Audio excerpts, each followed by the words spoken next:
명백히 우리 고유 영토인 독도에 대한 부질없는 주장과 시도를 즉각 중단할 것을 엄중히 촉구한다고 밝혔습니다. 오늘은 전국이 대체로 흐린 가운데 중부지방과 전북, 경북에는 눈이 조금 내리겠습니다. 예상 적설량은 강원 영서와 충청 지방이 1cm 안팎, 수도권과 전북, 경북 북부 내륙은 1cm 미만입니다. 건조특보가 내려져 있는 강원 영동과 영남 지방에는 건조한 날씨가 계속 이어지겠습니다. KBS 제1라디오 5시 뉴스를 마칩니다. KBS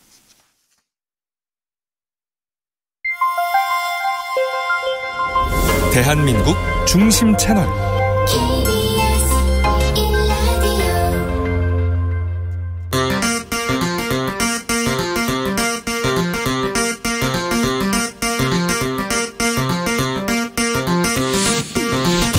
주진우 라이브.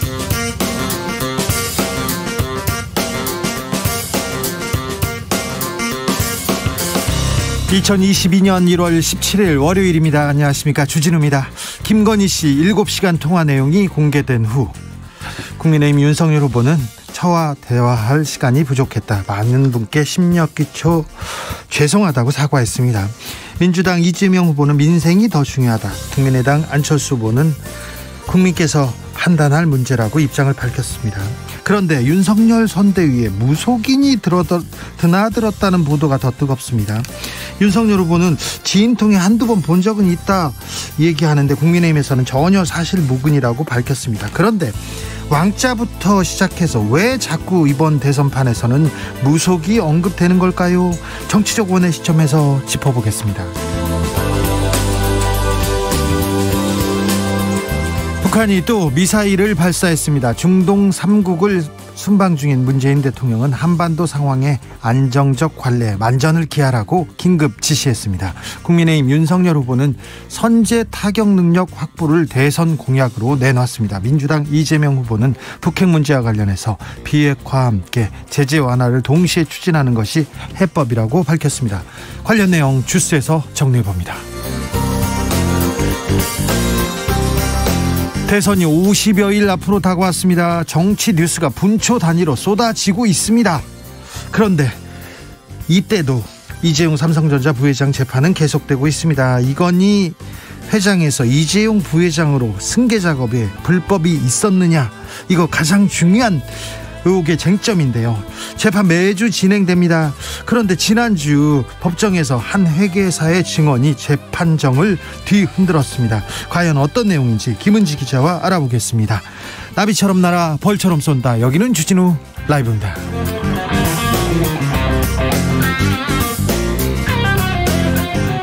오늘도 자중자애, 겸손하고 진정성 있게 여러분과 함께 하겠습니다.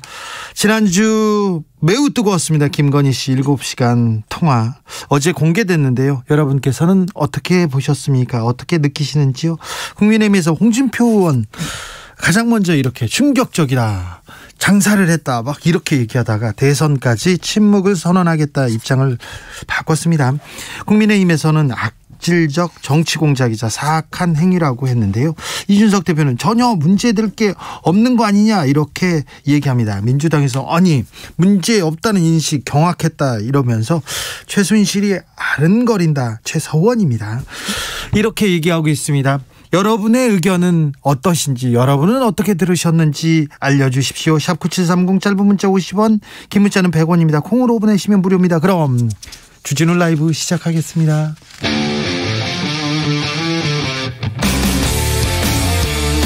탐사보도 외길 인생 20년. 주 기자가 제일 싫어하는 것은?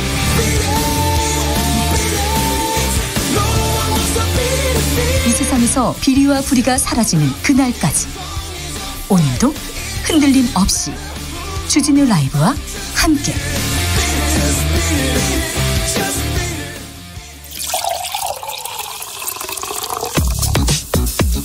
진짜 중요한 뉴스만 쭉 뽑아냈습니다. 주 라이브가 뽑은 오늘의 뉴스 주스. 정상근 기자 어서 오세요. 네, 안녕하십니까. 코로나 상황 어떻습니까? 네, 오늘 발표된 코로나19 신규 확진자 수는 3,859명이었습니다. 네. 어제보다 300여 명 정도 줄면서 엿새 만에 3,000명대로 떨어졌는데요. 하지만 지난주 월요일에 비하면 850여 명이나 늘었습니다. 그렇습니다. 지난주에 비하면 조금 감소세가 주춤하고 있어요.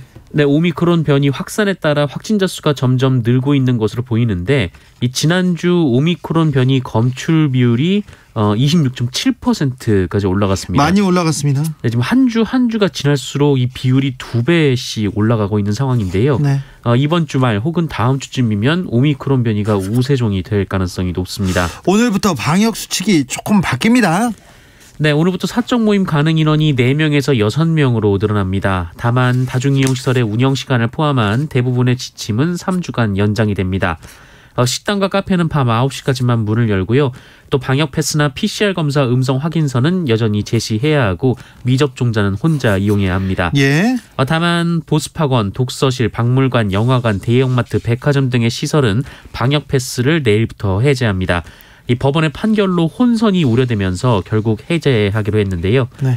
그러나 백화점이나 마트 내부의 식당과 카페 등에 대해서는 별도의 지침을 마련하기로 했습니다. 그러니까 식당과 카페는 9시까지만 문을 여는데 미접종자는 혼자 밥을 먹고 혼자 차를 마실 수 있는 거는 가능하다는 거죠? 네, 지금까지 그랬듯이 앞으로도 유지가 됩니다. 예. 광주 사고 현장 수색에 좀 진전이 있습니까? 네, 지난 금요일에 발견된 실종자는 결국 숨진 상황으로 알려졌습니다. 창호 작업을 하던 60대 노동자였고요. 유족들은 합동 장례식장을 검토했지만 다른 실종자 발견에 기약이 없는 상황이기 때문에 별도의 장례를 치렀습니다. 게다가 이후 수색에 진전이 없어서 다른 실종자들의 마음도 타들어가고 있습니다. 네, 그런데 여기저기에서 부실공사 정황이 드러납니다. 네, 편법 재하도급 의혹이 불거졌습니다. 콘크리트 타설 당시 현장에 투입된 노동자들이 타설공사 업체 소속이 아니라 다른 업체가 고용한 노동자들이었던 것으로 드러났습니다. 전문가들은 건설 현장에서 관행처럼 이뤄지는 이런 편법 재하도급 형태는 결국 부실 시공으로 이어질 가능성이 크다라고 지적했습니다. 침묵하던 정몽규 회장 오늘 사과했습니다. 정몽규 현대산업회발 회장은 오늘 기자회견을 열고 사고에 대해 사과하며 책임을 지고 회장직에서 물러나기로 했습니다. 또한 해당 현장은 안전점검에서 문제가 있다라고 나오면 수분양자 계약 해지는 물론 완전 철거와 재시공까지 고려하겠다라면서 랜드마크가 될 수 있는 좋은 아파트를 만들겠다라고 밝혔습니다. 또한 고객과 국민 신뢰를 회복할 수 있는 모든 대책을 수립해 실천하겠다라고 했고요. 실종자 구조에도 총력을 다하겠다라고 말했습니다. 또한 현재 골조 등 구조 안전 보증 기간을 현행 10년에서 30년으로 늘리겠다라고 밝혔습니다. 네, 사과했습니다. 어제 김건희 씨 보도 보셨습니까, 정상훈 기자? 네, 봤습니다. 어떻게 보셨습니까? 네, 흥미롭게 봤습니다. 그렇습니까? 내용은 어떻습니까? 네, 김건희 씨와 서울의 소리 기자가 통화한 내용이 담긴 이른바 7시간 녹취록의 일부 내용이었는데요. 보도에 따르면 논란은 크게 두 가지입니다. 일단 첫 번째는 선거 캠프 운영 개입 논란인데요. 이 김건희 씨는 통화 상대 기자에게 캠프가 엉망이라며 재정비를 해야 한다라거나 캠프를 움직이는 사람이 있다. 예를 들어서 우리 오빠라는 등의 얘기를 했습니다. 네, 부적절한 발언이 좀 있었습니까? 네, 이른바 미투 논란에 관한 발언이었는데요. 이 김건희 씨는 안희정 전 충남지사 사건과 관련해서 피해자를 지칭하며 성폭력이 일어났을 때 소리를 질렀냐 뭐했냐 라면서 나랑 우리 아저씨는 지금도 안희정 편이라고 말했습니다. 해당 사건은 안희정 전 지사가 대법원에서 징역 3년 6개월의 유죄를 확정받은 바 있습니다. 네, 이거 말고 법적으로 문제가 될 만한 얘기는 없었나요? 네, 뭐 지금까지 나온 상황으로는 네, 그렇습니다. 네, 3123님께서 어제 본방 시청했는데요. 내용은 살짝 매콤한 수준이었습니다. 하지만 이미 매운맛 불시사 익숙한 대중들에게 그다지 맵게 느껴지지는 않았을 겁니다. 조금 얼얼할 정도인데 주변 반응도 그렇네요. 굉장히 미묘하게 맞는 지적인 것 같습니다. 7640님께서 교활한 기레기에 노란한 여자, 거기다 한술 더 뜨는 MBC, 대한민국이 이런 작태에 노란하는 것이 서글픕니다. 여당이나 야당이나 둘 다 대한민국의 지도자라는 게 서글픕니다. 두 당만 방송시간 주면 절대 안 됩니다. 안철수, 심상정 다 같이 하던가요? 이렇게 얘기도 합니다. 김건희 씨 7시간 통화 내용 보도는 지난주엔 뜨거웠는데 오늘부터는 좀 잠잠해지는 좀 기색이 보입니다. 그런데 또 이 보도가 또 논란이 되고 있습니다. 대선 캠프에 역술인이 있다고요? 네, 세계일보는 오늘 국민의힘 선거대책위원회에 윤석열 후보 내외 부부와 가까운 무속인이 고문으로 활동 중이다라고 보도했습니다. 세계일보는 이 건진법사로 알려진 무속인 전모 씨가 건진법사요? 네네. 국민의힘 선대위에서 고문으로 활동하면서 윤석열 후보의 메시지, 일정, 인사에 전반적인 영향력을 행사하고 있다라고 보도했고요. 전 씨가 선대위 조직본부 산하 하부 조직인 네트워크본부 소속에서 고문 직함으로 인재 영입에 관여하고 있다라고 보도했습니다. 그리고 이 선대본부의 사정에 밝은 관계자를 인용하는 방식으로 이 전모 씨가 윤석열 후보와 각별해 보이는 데다가 위세가 본부장 이상이어서 실세로 불린다라고 전하기도 했고요. 예. 또 이 전모 씨가 김건희 씨의 소개로 윤석열 후보와 만났으며 이 조직과 직함을 넘어서 선대본부 업무 전반에 관여하고 일정 메시지를 뒤집어 내부 불만이 상당하다는 내용이 있습니다. 이런 보도가 나왔습니다. 국민의힘에서는 펄쩍 뛰었어요. 국민의힘은 해당 인사가 고문으로 임명된 적도 없고 무속인도 아니다라고 반박했습니다. 이 전모 씨는 사단법인 대한불교종정협의회 기획실장이라고 얘기를 했고요. 해당 인사가 전국 네트워크위원회에 몇 번 드나든 바는 있으나 선대본부 일정, 메시지, 인사 등과 관련해서 개입할 만한 여지는 전혀 없었다라고 반박했습니다. 윤석열 후보는 한두 번 본 적은 있다, 누구 소개로 본 적은 있다까지는 얘기한 것 같은데 이재명 후보는 뭐라고 합니까?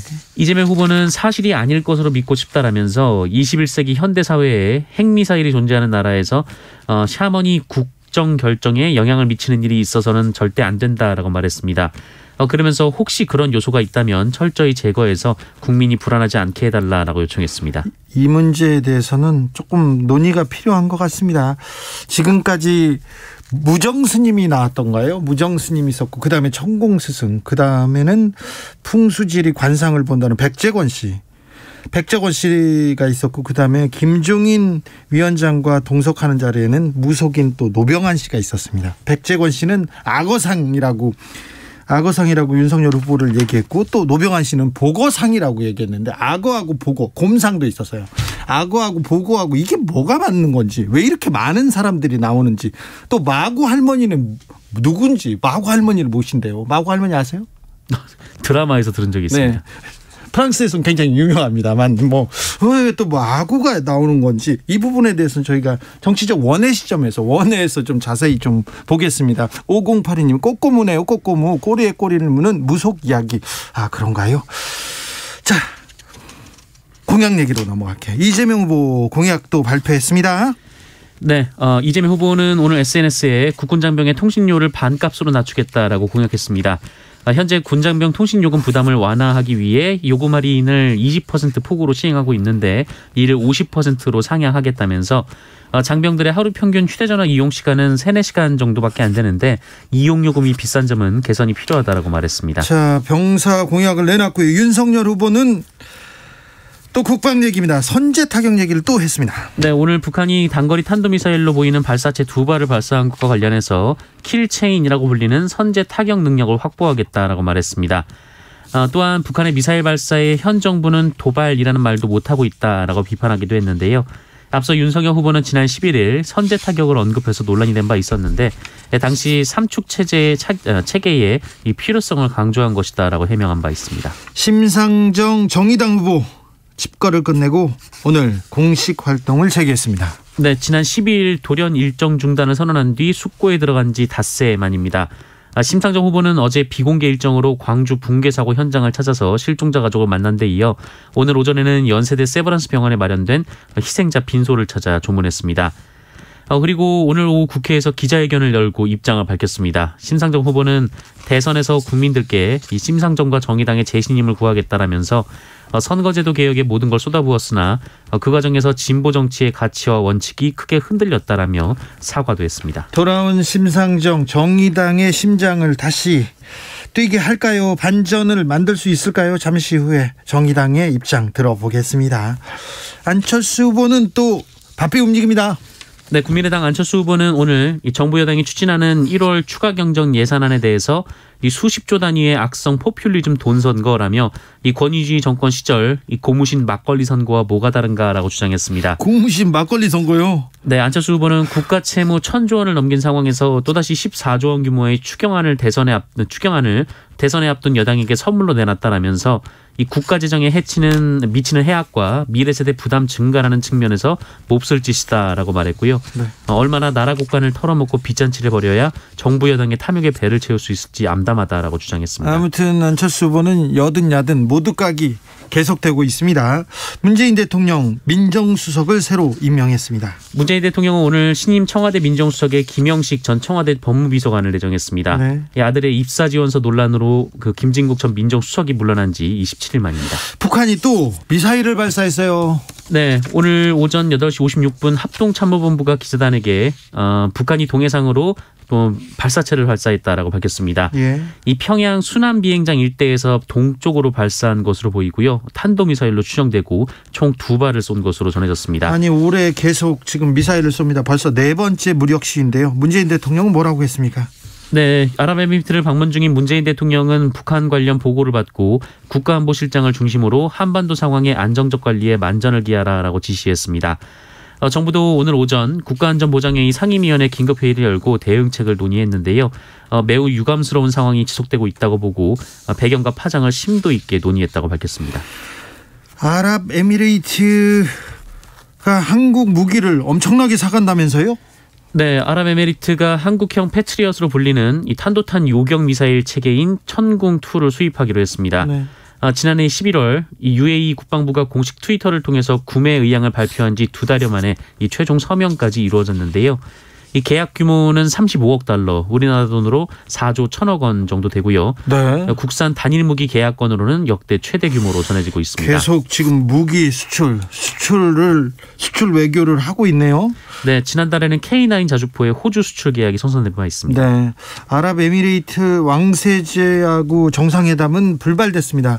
이럴 때는 예정돼 있다가 이렇게 불발되면 통상적으로 건강상 이유라고 그러는데 문 대통령은 지금 건강하니 미루어 짐작해보면 알 수 있을 것 같습니다. 외교적 문제이기 때문에 자세히 설명은 안 할 겁니다. 네, 나중에 이렇게 보면 됩니다. 아무튼 무기를 많이 팔았군요. 수출했군요. 경찰이 민노총 위원장 다시 출석해라 이렇게 통보했어요. 네, 지난 주말 민주노총 등 일부 단체들이 서울 여의도에서 대규모 집회를 개최한 데 대해 경찰은 양경수 민주노총 위원장에 대한 출석을 요구했습니다. 네. 최건호 서울경찰청장은 오늘 오전 기자간담회에서 해당 집회 참석자 중 현장 사진 등을 통해서 12명의 주요 참가자를 확인했으며 이 중 신원이 특정된 6명에게 출석을 요구했고 이 중에 양경수 위원장도 포함됐다라고 밝혔습니다. 앞서 민주노총과 한국진보연대, 전국농민의 총연맹 등은 지난 15일 오후 2시부터 여의도에서 기습적으로 불법 시위를 진행을 했고요. 이 주최 측 추산으로 15,000여 명이 참가를 했습니다. 코로나 시대고 춥고 그러니까 온라인에서 비대면으로 이렇게 기습적으로 시위하면 안 될까 그런 생각도 해봅니다. 전 민노총 노동자로서 한마디 하는 겁니다. 네. 충가에서 화산이 폭발했어요. 그래서 쓰나미가 일지 않을까 그런 걱정도 있습니다. 네, 현지 시간으로 지난 토요일 오후 남태평양 섬나라인 통가 북쪽 65km 지점에서 해저화산이 폭발했습니다. 통가 해안마을에는 높이 1m 안팎의 쓰나미가 들이닥쳤고 수도인 누쿠알로파는 두꺼운 화산재에 뒤덮였습니다. 뉴질랜드와 연결된 해저 케이블이 파손돼서 통신도 제대로 이루어지지 않고 있는데요. 현재 정확한 피해 규모는 전해지진 않고 있습니다만 사망자는 없는 것으로 알려졌습니다. 그런데 이번 폭발이 환태평양 해안 전역에 영향을 미치고 있습니다. 이 통가에서 8,000km나 떨어진 일본에서도 한때 23만 명에 대한 피난 지시가 내려졌고요. 배 수십 척이 침몰하는 등 피해가 잇따랐습니다. 네, 일본 기상청에서 쓰나미 경보를 하면서 급박하다, 빨리 피해라 그러면서 지도를 이렇게 냈는데 지도에 또 독도를 또 자기네 땅이라고 포함했더라고요. 참 악마는 디테일이 있다더니 참 일본 꼼꼼합니다. 참 꼼꼼해요. 네. 대비나 잘하시지. 주스 정상근 기자 함께했습니다. 감사합니다. 고맙습니다. 김난영님께서 여기는 전주입니다. 눈이 펑펑 옵니다. 반가워요 얘기합니다. 김난영 씨 전주라. 네, 제가 아는 그분은 아닐 텐데. 8439님 대통령 배우자도 한 번 정도 토론해보자. 네. 그런 생각 드셨어요? 6616님 녹취록 들어보니까 딱히 틀린 말 없던데요. 오히려 기존 정치권 인사들보다 세상 돌아가는 거 현실적으로 파악하는 듯해요. 윤석열 후보 부인 잘 두셨습니다. 그렇게 보셨습니까? 2989님 문제없다고 계속 외치는 국민의힘, 그러니까 탄핵당하고 그런 겁니다. 그런 거 문제라서 그 겨울에 국민들이 촛불을 들었습니다. 이렇게 지적하셨습니다. 교통정보센터 다녀오겠습니다. 김한나 씨. 네, 시각 교통정보입니다. 곳곳으로 내리는 눈 때문에 도로가 많이 미끄럽습니다. 사고 나지 않도록 앞차와의 안전거리 충분히 확보해 주시고 안전운전해 주시기 바랍니다. 먼저 수도권 제일순환고속도로 판교에서 일산 방면 수암터널 부근 4차로에서 화물차 관련 사고를 처리하고 있습니다. 산본나들목에서 조남분기점까지 4km 여파받고 있고요. 또 김포요금소 부근에서도 승용차 단독 사고를 처리하고 있어서 주의하셔야겠습니다. 이 전후로는 시흥에서 송내까지 7km 정체입니다. 경부고속도로 서울 쪽으로는 기흥동탄에서 수원나들목까지, 또 양지에서 반포나들목까지 어렵고요. 평택시흥고속도로 시흥 쪽으로는 송산 마도 부근에서 5km 속도 떨어집니다. 이후로도 남한산 부근에서 주춤하고 있고요. 남해고속도로 부산 방면 산인분기점 부근에서도 사고를 처리하고 있어서 부근으로 혼잡합니다. 목적지까지 안전운전하시기 바랍니다. KBS 교통정보센터였습니다. 주진우 라이브.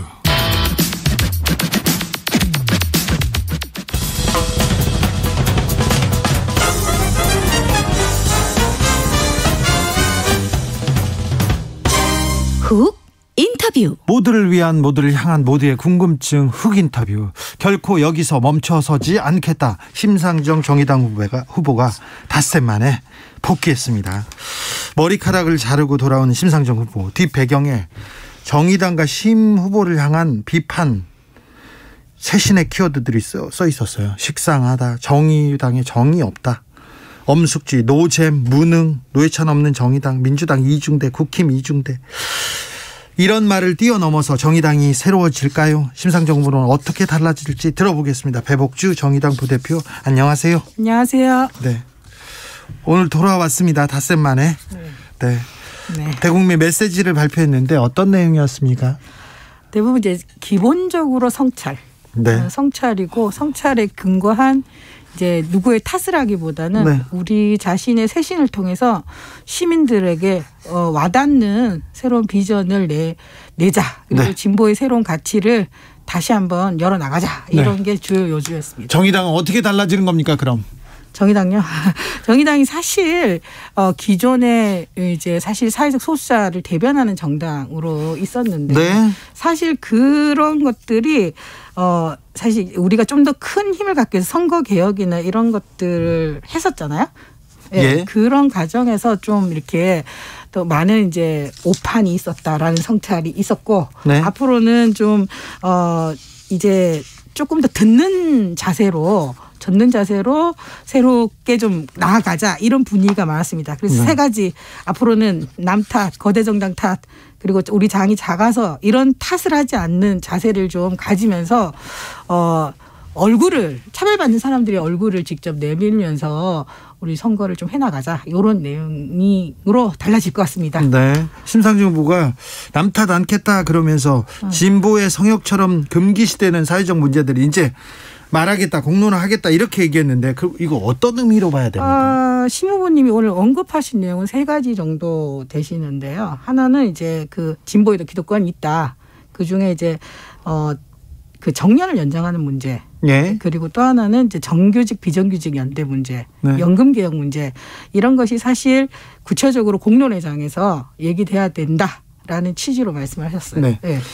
진보 개혁 후보 간에 단일화는 생각이 없습니까, 아예?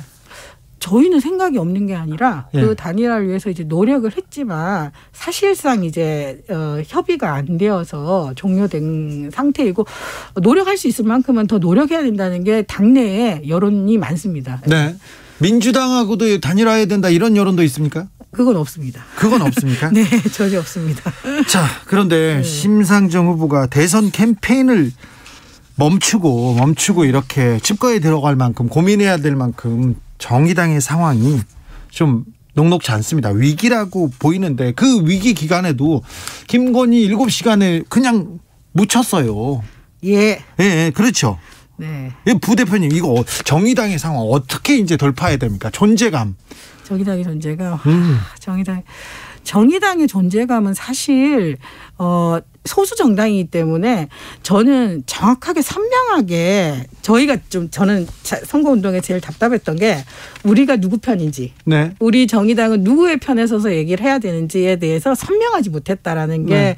저의 좀 이 선거운동에서의 좀 문제의식이었고요. 네. 그래서 저희가 호명해야 될 사람들, 우리는 장애인 편이야, 우리는 비정규직 편이야, 우리는 여성 편이야, 이런 편이라는 것을 아주 선명하게 얘기를 하지 못했기 때문에 이제는 조금 더 선명하게 얘기를 좀 했으면 좋겠습니다. 공약 관련해서도 예전에는요. 예전에 정의당이 네. 지지난 대선 때 네. 정의당의 공약을 민주당과 국민의힘 진영에서 따라가는 그런 측면이 많았었거든요. 네. 그런데 지금은 그런 것도 보이지 않아요. 공약은 사실 저희 공약이 전 국민 일자리 보장제라든지 아니면 뭐 차별금지법이라든지 연금개혁이라든지 이런 것들이 쭉 나오고 있는데 네. 사실상 그런 것들이 제대로 국민한테 안 와닿았던 거고, 그리고 또 하나는 명확하게 국민들이 인식할 수 있을 만큼의 어떤 정확한 슬로건이라든지 네. 쉽게 이렇게 다가가는 언어가 좀 없었고 말이 길고 설명이 재미없고 재미도 없고 네. 그런 게 사실은 반성하는 부분이에요. 네. 예. 자, 그런 건 없고 여자만 있다. 페미 정당으로 전락한 거 아니냐면서 2030 남성들의 좀 뭐라고 해야 되나요? 비판을 받기도 해요. 이 부분은 좀 억울하시죠? 많이 억울하죠. 네. 예. 저는 그거는 사실은 우리 정당이 노동과 관련된 이슈들을 많이 하시잖아요. 근데 예. 그런 노동에 관련된 것들이 그거는 두 가지 문제가 있다고 생각해요. 그러니까 이 노동에 대해서 노동 없는 대선이라고 말하잖아요. 근데 이 노동에 대해서 우리가 많이 얘기하고 있지만 사실상 다른 정당하고 변별력이 별로 없는 것 같아요. 그렇기 때문에 다른 후보들의 얘기가 더 많이 이제 나오는 거잖아요. 특히나 뭐 장시간 노동 얘기한 윤석열 씨의 비판적인 얘기, 그에 따르는 또 민주당의 얘기. 하지만 정의당에서 사실 뭐 신노동법 같은 게 나왔잖아요. 신노동법이 나왔지만 이게 많이 다루어지지 않고. 근데 페미니즘 이슈는 얘기만 하면 언론에서 엄청 다뤄주고 주목해요. 그 이유가 아무래도 저는 페미니즘 오해가 좀 많이 있다고 생각하는데 네. 페미니즘은 사실상 성차별을 없애자는 거잖아요. 그렇죠. 성차별을 없애서 모두가 평등한 사회로 나가자는 그렇죠. 건데 네. 이 모두가 평등한 사회로 나가자는 것보다 여성을 더 우대한다. 네. 이런 식으로 얘기하는 것은 사실 페미니즘에 대한 잘못된 이해라고 생각을 해요. 아무리 얘기해도 그 얘기는 통하지 않고 굉장히 레디컬 페미니즘들, 여성들만 아는 정당 이런 식으로 얘기하는데 저희가 지향하는 건 지금 제가 분명하게 말씀드리지만 노동 안에서 성차별이 있고 그렇잖아요. 네. 노동 안에도 있고 우리 시민사회 모두의 성차별이 있는데 이것들을 해소했을 때 모두가 평등해진다는 논리거든요. 그것에 대해서 좀 이해를 좀 많이 해 주셨으면 좋겠어요. 2030 남성들도. 그렇죠. 특정 예. 정당에서는 2030 남성들을 향해서 예. 계속해서 메시지를 던집니다. 국민의힘에서는 페미니즘, 여성 우월주의로 보는 것 같습니다. 네. 그런데 남자들한테 메시지를 던지면 지지율이 출렁이지 않습니까? 네. 왜 정의당한테는 그럼 2030 여성들이 정의당한테 이렇게 지지를 보내지 않는 건가요? 그게 사실은 이제 이 백래시 문제가 굉장히 심각하다고 저는 생각하는데 여성들에게 저는 사실 여성들이 이제 정치적 효용감을 많이 못 느낀 것 같아요. 누군가 사실 지난번 4.7 재보궐 선거에서도 사실 10%가 넘는 20대 여성들이 다른 두 정당이 하는 다른 거 했잖아요. 네. 근데 그랬을 때 그것에 대한 주목도나 효용감을 못 느낀 상태에서 사실 정의당의 신호가 과연 저 사람들이 우리에게 대안이 될 수 있을까? 아무리 페미니즘 얘기를 한다고 해서 저 정당이 우리에게 대안이 될 수 있을까라는 그건 우리 정당이 잘못인 것 같아요. 아무리 얘기해도 거기에 갇히는 것 같아요. 저쪽 장에서 공격하는 것에 우리가 갇히는 거죠. 네. 부대표님, 네. 솔직히 말해서, 네, 솔직히 노회찬, 심상정이라는 두 신인 국회의원이 나왔을 때 네. 사람들이 몰랐어요. 근데 네. 노동운동하는 사람들은 알았지만 네. 사람들이 몰랐어요. 근데 그분들의 말, 그분들의 정책에서 와, 우리가 진보 정당에 희망이 있구나 이런 생각을 했는데 네. 지금 장혜영, 류호정원을 네. 보고 그 희망을 못 찾는 거 아닙니까? 장혜영, 류호정 의원에게 희망을 못 찾는다기보다 당이 장혜영, 류호정 의원과 함께 하는 모습이 저는 많이 없었다고 생각해요. 아예. 약간 개인적인 어떤 정치로 자꾸만 보여지는 것이 되게 문제가 아닌가. 네. 사실 당 자체가 사실 류호정, 장혜영하고 호흡을 맞춰야 되는데 그게 조금 밸런스가 안 맞다는. 아니 국회의원 몇 명도 없는데 그게 호흡이 안 맞으면 어떻게 합니까? 맞춰 나가겠습니다. 네, 알겠습니다. 네. 6171님께서 오해를 산 이유도 있지 않을까요? 페미니즘에 대한 오해를 풀 수 있는 불편부당한 정책 펼쳐주시기 바랍니다. 화이팅입니다. 이렇게 네, 응원하는 분들 많습니다. 감사합니다. 2565님께서 이중대 소리 안 들으려고 양비론 이도 저도 아닌 소리 말고 차라리 진보 편에 서서 민주당과 연대해서 정책 공조, 연합정부 창출에 앞장서세요. 이렇게 얘기하는 분도 있습니다. 네, 의견이 있습니다. 네. 김세윤님께서 노동, 페미, 진보 뚝심 있게 정체성을 잡으세요. 그래야 지지받습니다. 지금 상황은 우왕좌왕입니다. 이렇게 얘기하셨고 네. 김덕실님은 30년간 진보당을 지지했는데요. 현재 정의당은 설 자리가 없어요. 뚜렷한 모토가 없습니다. 이렇게 좀 안타까워하는 사람들 많습니다. 제 주변에도 정의당 때문에 눈물이 난다는 사람들이 많은데 자 정의당이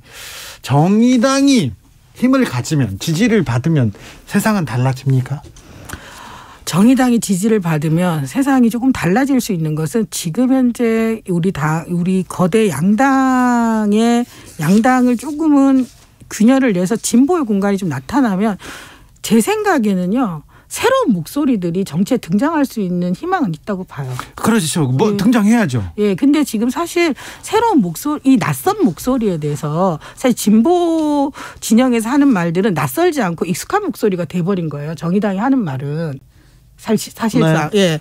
그러다 보니까 정의당이 좀 새로운 언어로 그러니까 낯설지만 우리에게 희망을 준다. 이를테면 사실 정의당이 끊임없이 차별금지법 얘기하잖아요. 네. 그 익숙한 얘기지만 차별금지법이 있는 나라에 대해서 정의당이 선명하게 얘기한다면 전 호응할 거라고 생각을 해요. 그래요? 예. 참 5일간의 칩거 다시 재기한 심상정의 레이스 좀 달라져야 되는데 이 정도로는 안 될 것 같아. 더 좀 폭발적인 더 폭발적인 그런 반응을 얻어낼 만한 뭐가 다른 게 없을까요? 예. 네, 넘어갈게요. 네. 어제 김건희 씨 녹취록 사건. 네. 그 방송 보셨어요? 들었습니다. 네, 이 관련 내용 어떻게 보셨습니까? 배복주 부대표께서는 어떤 점이 걸리던가요? 일단 저는 첫 번째는 그 녹취록이 방송에 나가는 것의 적절성에 대해서 문제의식이 일단 있고요. 예. 두 번째는 사실 이제 다른 거보다는 미투를 한 이제 김지은 씨 같은 경우 김지은 씨 같은 경우도 오늘 입장을 냈는데 네. 사실상 그렇게 발언하는 것은 피해자 입장에서 보면 굉장히 2차 피해로 느낄 수 있을 만큼의 되게 조롱과 비아냥이 많았다. 2차 피해라고 볼 수 있죠. 네네. 그런 식의 이제 조롱과 비아냥은 이제 김지은 씨도 오늘 입장을 내서 사과를 하시라고 했는데 이제 이런 것들이 결국은 미투 운동을 해왔던 우리 여성들에게 굉장히 좌절을 느끼게 하는 그런 언사가 아니었나 이렇게 네. 생각이 듭니다. 아무튼 그 사적 대화를 방송하는 거에 대해서는 일단 반대 입장이시고 저는 적절하진 않다고 생각합니다. 네. 그리고는 그게 공적인 내용, 공익을 위한 내용이 있었다면 저는 오히려 그 MBC에서 그 안희정 부분을 낸 것 자체가 저는 정말 이게 공익적이었나. 라는 생각을 합니다. 왜냐하면 피해자 입장에서 그걸 들어야 되잖아요. 네네. 그렇다면 사실 많은 이제 미투를 했던 분들이 그 얘기를 들어야 되는데 네.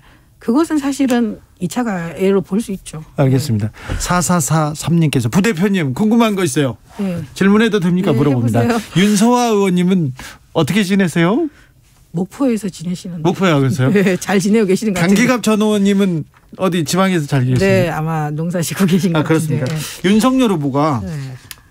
여기서도 칩거라고는 할 수는 없지만 이준석 대표하고 좀 갈등이 있었지 않습니까? 네. 그래 돌아오자마자 여성가족부 폐지 이렇게 던지자마자 네. 지지율이 급등했다는 뉴스 보셨잖아요. 봤어요. 요거 어떻게 보십니까? 요거. 뭐 여성가족부 폐지라는 것 자체가 사실 이게 그러니까 사실 지금까지 말했던 페미니스트들에 대한 페미니즘에 대한 백래시를 그대로 그 한 7글자로 그냥 드러낸 거잖아요. 네. 사실 여성가족부 이꼴 페미니즘은 아니에요. 네. 그잖아요. 여성가족부가 페미니즘은 아닌데 여성가족부를 페미니즘으로 상징화시켜서 사실 그러니까 역차별을 얘기하고 있는 어떤 그룹들의 어쨌든 뭐 호소를 한 거라고 보죠. 저는. 네. 그러면 이 부분 문제가 있는데 이게 역차별이고 이게 문제가 있는데 이 부분 더 강하게 비판하셔야 되는 거 아니었나요? 예, 저희 그래서 성평등부로 격상해서 강화하겠다라는 또 대응을 했죠. 여성가족부 폐지는 다 아는데 뭐라고요? 정의당은 여성가족부를 성평등부로 강화하겠다. 네, 성평등부로 강화. 이것도 좀 어렵네. 아까 그 부분도 김지은 씨 문제도 그 부분 잘못됐다 이렇게 좀 정의당에서 얘기를 했어야 되는데. 우리 정의당이 가장 세게 지금 얘기하고 있는데. 그래요? 예. 저희가 잘 못 들었어요. 주목 부탁드립니다. 네, 잘 못 들어서 그렇습니다. 네. 젊은 사람은 진보적이고 개혁적인 정당을 지지했다. 네. 과거에는 그랬습니다. 네. 지금은 안 그래요. 2030이 왜 정의당을 우리 당이라고 생각하지 않을까요? 정의당을 우리 당으로 생각하지 않는 것처럼 민주당과 더불어민주당이나 국힘도 우리 당으로 생각하지 않을 수 있잖아요. 그렇죠. 자신의 삶에게 도움이 되는 사실 실질적으로 자기 삶에 도움이 되는 정당에게 지지를 2030은 많이 하고 있는 게 추세 아니에요? 알겠습니다. 예. 마지막으로 대선이 50일도 안 남았습니다. 네네. 대선을 잘 치러야 될 텐데요, 정의당이. 네. 자, 심상정이 대통령이 되면 정의당이 권력을 잡으면 달라집니까, 세상이? 어떻게 달라지는지. 세상이 어떻게 달라지냐. 네. 적어도 저는 권력형 성범죄, 성폭력은 단호하게 저는 없어질 수 있다라는 자신을 가지고요. 또 하나는 여성들이 최소한 숨을 쉴 수 있겠다. 지금 디지털 성폭력처럼 사진 찍히고 폭력당하고 이런 세상은 아닐 거다. 그리고 청년들이 빚에 허덕이는 세상은 아닐 거다. 그리고 노인들이 고독해서 그냥 죽어가는 삶은 아닐 거다. 저는 그런 세상을 만들고자 정당이 있는 거 아닌가 생각합니다. 네. 더 토론을 좀 나누고 싶은데 여기까지 하겠습니다. 네. 배복주 정의당 부대표였습니다. 감사합니다. 감사합니다. 찾아 집중 새해 기념 그리고 청취율 조사 기간 겸 주진우 라이브에서 특별한 이벤트를 준비했습니다. 이름하여 전국민 소원지원금 프로젝트 슈퓰리즘. 슈라 청취자이자 유권자인 여러분, 정치인들에게 바라는 점을 보내주세요. 가장 멋진 소원을 보내주신 20분에게 5만 원의 소원지원금을 전폭 지원해 드리도록 하겠습니다.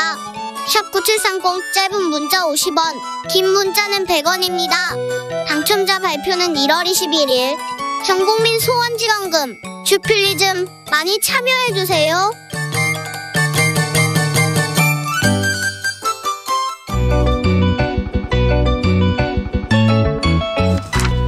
한결 정확하다, 한층 날카롭다, 한편 세심하다. 밖에서 보는 내밀한 분석, 정치적 원의 시점. 오늘의 정치권 상황 원회에서 더 정확하게 분석해드립니다. 최민희 민주당 선대위 미디어 특보단장, 어서 오세요. 안녕하세요. 불굴의 희망 최민희입니다. 그리고 호기심 천국 김용남 전 자유한국당 의원, 어서 오세요. 네, 안녕하세요. 호기심 천국 김용남입니다. 주말 어떻게 보내셨어요, 김용남 의원님? 내내 애들 밥 사주면서 있었다. 애들. 네. 잘하셨어요. 훌륭하시네요. 최민희 의원님 회의하셨습니까? 아니요, 저는 어머니가 계세요. 91세. 네. 그래서 어머니 돌보고 그러니까 하루 종일 밥했다 이 얘기죠. 알겠습니다. 효녀 미니. 네. 그리고 아주 가정적인 용남 두 분과 함께 하겠습니다. 저 7시간 통화 요 방송 어떻게 보셨어요, 김용남 의원님? 우리 속담에 왜 소문난 잔치에 먹을 거 없더라라는 소문 있잖아요. 네.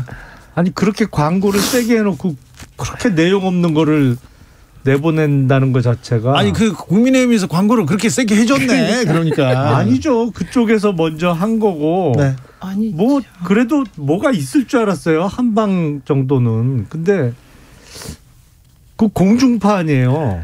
MBC가. 네. 제가 보기엔 전파 낭비 같은데요. 최민희 의원님. 우선 너무 충격적인 내용들이 한꺼번에 쏟아져서 둔감해지신 것 같은데요. 네. 우선 그 국민의힘이 방송 금지 가처분 신청을 하면서 이게 핫 이슈로 떠올랐어요. 그래서 이 부분은 그걸 뭐 남 탓하시면 안 될 것 같아요. 저는 홍준표 의원의 말이 맞는 것 같아요. 보수의 입장에서만 보면 김종인 씨가 먹을 게 있으니 캠프에 왔다. 이 말도 충격이고 탄핵을 주도한 보수들은 바보라는 말도 충격이고 돈을 주니 보수들은 미투가 없다는 말도 충격이고 미투 없는 세상은 삭막하다는 말도 충격이다. 곧 경선 때 총괄 지휘를 김건희 씨가 했다는 그 가로 안에 더 자세하게 이런 얘기가 나오지 않을까 생각한다. 이런 요지의 글을 올렸습니다. 그러니까 참 대단한 여장부다. 그러니까 이게 무슨 얘기냐면 한 사람이 다양한 인격이 있겠지만 지난번에 기자회견 할 때 그 러브라인으로 목소리도 아주 가늘게 깔고 낮게 이랬던 사람하고 어제 그 녹취록 속의 김건희 씨가 같은 사람입니까? 뭐 아주 연약한 여자 인권 운운한데 하는데 그 목소리에 김건희 씨가 연약합니까? 저는 뭐 대장부고 그거를 들으면서 그렇게 정치에 관심이 많고 그리고 정보업 국정원처럼 해라 뭐 이런 얘기 들으면서 후보가 김건희 씨면 더 낫지 않을까 이런 생각까지 하게 만드는. 근데 발언의 전체적인 취지를 종합해 보면 정치에 관심이 많은지는 모르겠으나 정치를 제대로 알지는 못하는 거는 확인이 됐잖아요. 네. 그럼 더 문제잖아. 그러니까 크게 신경 쓸 바가 없는 거죠. 근데 문제는 그 더 문제죠. 정치는 모르는데 기자하고 6개월 동안 7시간 45분 통화하면서 할 소리 못할 소리 다 하고 세상에 어떻게 자당 후보 아무리 경쟁 후보지만 홍준표 후보를 비판해라 욕해라 라는 요지를 얘기하면서 거기에 꼭 따라붙는 게 있어요. 이분은 돈에 되게 민감하신 것 같은데 그러면 슈퍼챗이 더 많이 올라올 거다. 이런 얘기 어떻게 합니까? 그러니까 저는 한 줄 한 줄이 다 충격적이라. 근데 어떻게 그게 별거 없다면 도대체 국민의힘의 별거는 뭡니까? 그런데 또 보도 보니까 그 방송 이후에 몸져 누웠다는데 별거 아닌데 왜 몸져 눕습니까? 그리고 별거 아닌데 왜 그렇게 국민의힘은 막으려고 애를 쓰셨어요? 아니 뭐가 있는 줄 알았죠. 저희는 내용을 모르고 그 가처분 신청을 한 거니까. 그럼 그 9개는 그리고 어떻게 하셨어요? 7시간 45분이나 녹음을 했다고 하니 네. 뭐가 있는 줄 알았죠. 그래가지고 전체적으로 들어보니까 아니 그러니까 수다를 떨었다라는 표현이 적합한 것 같아요. 2849님께서 폭탄 터지는 줄 알았는데 수류탄 정도라서 안도하는 거 아닙니까? 지금 국민의힘이나 선대위가 지금 7시간 방송 전후로 지금 표정이 바뀌었죠. 수류탄도 아니고 폭죽인 것 같던데요. 폭죽 수준 같던데. 폭탄이 아니라 폭죽이었다. 네, 알겠습니다. 네. 아니 근데 정말 이상하시네. 저는 제일 이상했던 게 서울의 소리가 이후에 후속 보도를 했습니다. 네. 그 MBC가 방송 안 한 것을 서울의 소리가 이제 그대로 방송을 했는데 거기 보면 내가 집권하면 김건희 씨가 내가 집권하면 서울의 소리를 지칭하면서 무사하지 못하지. 권력이라는 게 무섭다. 그런데 우리가 뭐 굳이 뭐 하려고 하지 않아도 경찰이 알아서 다 입건하고 그러는 거야. 그리고 기자한테 양다리 걸쳐라 이런 조언까지 하거든요. 그리고 1억 정도 보장할 수 있으니까 말하자면 기자를 매수하는 느낌? 거꾸로 저는 이게 심상정 후보나 후보 남편 뭐 혹은 이재명 후보 부인이 기자하고 얘기하면서 일단 7시간 45분 통화했다 이것만으로도 언론 자유 침해 이게 뭐하는 부적절한 행태냐 난리 났을 것 같고요. 거기에 1억 줄게 양다리 걸쳐라 뭐 등등 얘기가 나왔으면 난리가 났을 것 같은데요. 어떻게 하겠어요? 그래도 괜찮으세요? 아무 말 안 하셨을 거예요? 선거에 대한 상당한 무지는 드러났죠. 왜냐하면 선거 회계가 어떻게 이루어지는지 거기서 쓸 수 있는 돈과 쓸 수 없는 돈이 뭔지 뭐 이거에 대한 전혀 정확한 지식이 없다는 거는 드러났어요. 선거 회계상 어떻게 1억을 줘요? 말도 안 되는 소리고. 그리고 전후 그 부분도 전후 문맥을 보면 네. 그 기자라는 사람이 나 얼마 줄래요라고 물으니까 뭐 나중에 일 잘하면 뭐 1억도 줄 수 있지 뭐 이런 취지예요. 그러니까 그거는 뭐 그 부분만 1억 주겠다고 단언한 것도 아니고 네네. 완전히 그 흔히 남자들이 여자들한테 하는 말 있잖아요. 야 인천에 배만 들어오면 내가 너 해달라는 거 다 해줄게. 뭐 거의 그 허언 수준의 이야기였던 게 알 수 있는 거고. 그게 아닌데요. 그리고 김용남 의원 그 얘기 많이 하셨구나. 저는 집사람한테 지금도 와이프한테 인천에 가끔 해요. 인천에 배만 들어오면. 그러면 잠깐만요. 그 기자와 김건희 씨 관계가 김용남 의원님의 부인과의 관계만큼 친근한 겁니까? 그런 취지로 이상하게 아니 그러니까 말도 안 되는 억지를 부리지 마시고. 아니죠. 그러니까, 말이 안 되는 예를 들으신 거예요. 아니 그러니까 그 문맥상 그 대화는 정확한 단언적인 내용도 아니었고 그냥 얼마 줄 거냐고 저쪽에서 자꾸 유도를 하니까 그 중간에 말이 좀 몇 마디 또 섞여 있잖아요. 2584님께서 MBC 겁먹었나 봐요. 김건희 씨만 올려줬네요. 이렇게 얘기하는 사람도 많고 막 여장부 뭐 카리스마 얘기도 하는데요. 그런데요. 김건희 씨가 국민의힘 주변 사람들 기분 나쁠 얘기 엄청 많이 했어요. 제가 아까 읽어드렸는데 네, 아무렇지도 그렇죠. 않으시다잖아요. 가세현 기생충 맞아요. 그리고 김종인 위원장 거의 폄하 폄하의 끝이 됐는데요. 아니 그거는 사실은 국민의힘 쪽 사람들이 그다지 기분 나쁠 얘기는 아니에요. 왜냐하면 가세현은 사실은 당하고는 아무 상관도 없는 거고. 아 그래요? 김종인 위원장께서도 지금은 같이 안 하고 있는 분이고 그리고 김종인 위원장께서는 당 색깔이 좀 왔다 갔다 하시잖아요. 네. 그러니까 뭐 그거를 국민의힘 쪽 사람들이 반드시 기분 나빠할 얘기라고 보기는 어려운데. 보수 김용남 의원한테 물어보겠습니다. 네. 보수는 돈을 주기 때문에 미투가 없다. 이런 그러니까 그런 거는 대단히 기분 나쁠 수 있는 말이죠. 그리고 팩트하고도 틀린 얘기고. 그런데 문제가 이번 선거는 글쎄 국민의힘을 지지하는 분들 또 윤석열 후보의 당선을 바라는 분들이 윤석열 후보가 완전 무결하다고 생각해서 지지하는 건 솔직히 아니거든요.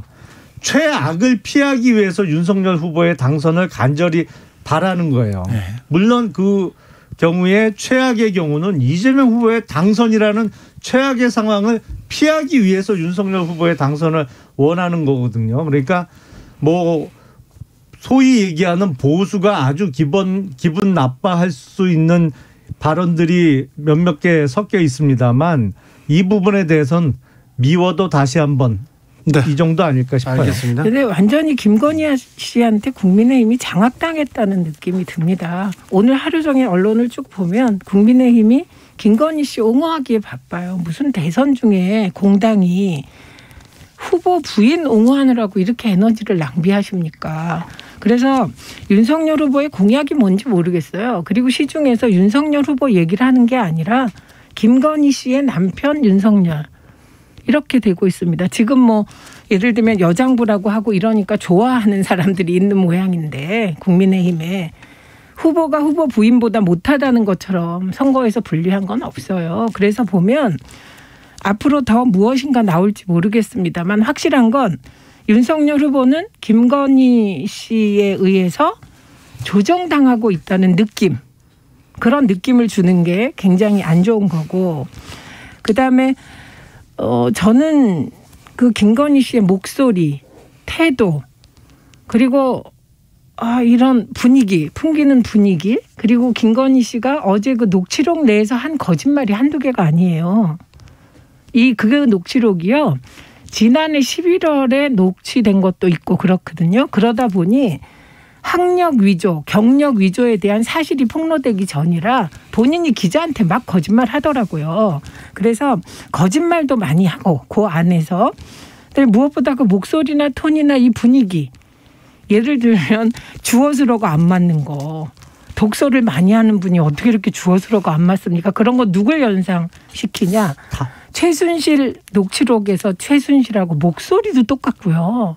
그리고 말투도 너무 비슷해서 최순실 뺨치는 최순실 시즌2가 시작되었다. 이런 느낌이 확 왔습니다. 아니, 억지를 조금 많이 부리시는데 사실은 뭐 저 같은 경우에도 솔직히 말씀드리면 김건희 씨를 제가 뭘 옹호를 해요. 차라리 정확하게 표현한다면 옹호가 아니고 무시 단계지. 근데 의원님은 캠프에 안 계시잖아요. 네, 저는 뭐 캠프를 떠났습니다만. 4928님께서 김건희 씨는 언행에 조심해 주시고 국민의힘 의원들 겸손이 곧 승리의 길이란 걸 명심했으면 합니다. 8946님 다 떠나서 지지율이 얘기해 주는 듯합니다. 국민들 개의치 않기 때문에 윤석열 후보 지지율이 앞지른 거 아닐까요? 이렇게 얘기했습니다. 근데 국민의힘 자 이제 김건희 리스크 이제 넘어갔습니까? 벗어났다고 보시는가요? 아니 그거는 뭐 리스크를 넘어간다든지 아니면 피한다든지 그런 문제는 저는 아니라고 생각을 하고요.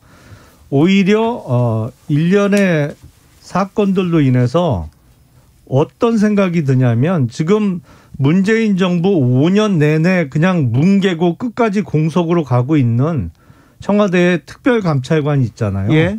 이런 자리는 윤석열 후보가 당선돼서 차기 정부가 출범하면 반드시 출범과 동시에 채워져야 되는 자리다. 사실은 이 정부와 내에서도 어느 때보다도 더 필요했습니다만 지금 문재인 정부에서는 5년 내내 공석으로 비워놓고 있죠.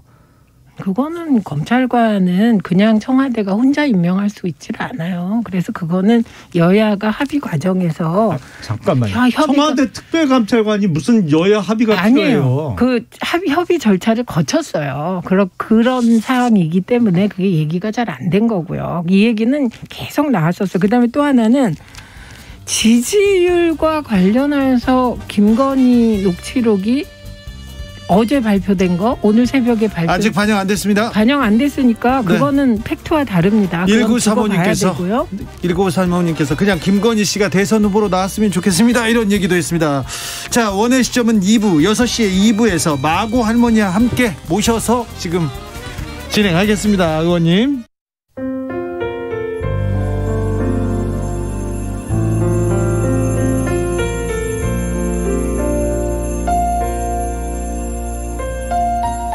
KBS 라디오 연중기획 희망충전 대한민국 465번째 이야기. 안녕하세요. 아나운서 이현주입니다. 7살 강호와 강호의 유일한 보호자 엄마는 작년 이맘때 모자원에 입소했습니다. 남편의 폭력에 시달리면서도 어떻게든 가정을 지키려고 했던 엄마. 뇌병변 장애를 갖고 있는 강호가 집안에서 큰 소리가 날 때마다 발작이 심해지는 걸 보고 엄마는 이혼을 결심했습니다. 어려운 생활 속에서도 밝게 자라주는 강호가 참 고마운데요. 한 가지 걱정이 있다면 모자원 퇴소가 얼마 남지 않았다는 사실입니다. 정부 보조금으로 강호의 언어 치료를 겨우 받고 있는 상황에서 이사할 집에 보증금을 모으는 것도 너무 어렵고 막막한 현실. 서로의 버팀목인 강호와 엄마가 따뜻한 보금자리에서 새로운 삶을 시작할 수 있도록 여러분이 응원을 보내주세요. 여러분의 따뜻한 손길이 희망의 빛이 됩니다. ARS 060-700-1580 060-700-1580 한 통화 3,000원으로 희망을 선물해 주세요. KBS 라디오 연중기획 희망충전 대한민국은 초록우산 어린이재단, 인탑스 주식회사 그리고 청취자 여러분과 함께합니다. ARS 060-700-1580 한 통화 3,000원입니다.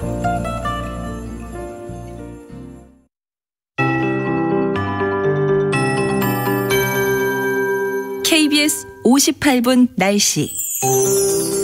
곳곳에 눈이 오는 곳이 있습니다. 서울 등 수도권은 잠시 소강 상태인 곳도 있지만 다시금 또 다른 구름대가 몰려오면서 눈이 지날 것으로 예상되고요. 지금 파주나 양주에는 눈이 지나고 있습니다. 20-30분간 다시금 한방눈이 내리는 곳이 있겠고요. 주로 수도권, 강원, 영서, 중남부, 충청 내륙과 전북, 경북 내륙으로 오늘 저녁 9시 무렵까지 눈이 올 텐데요. 주로 서울이나 일부 경기 쪽으로는 7시 전후에 끝이 날 것으로 전망되고요. 경기 남부 일부는 6시 이후로도 약간의 눈이 더 내릴 수 있겠습니다.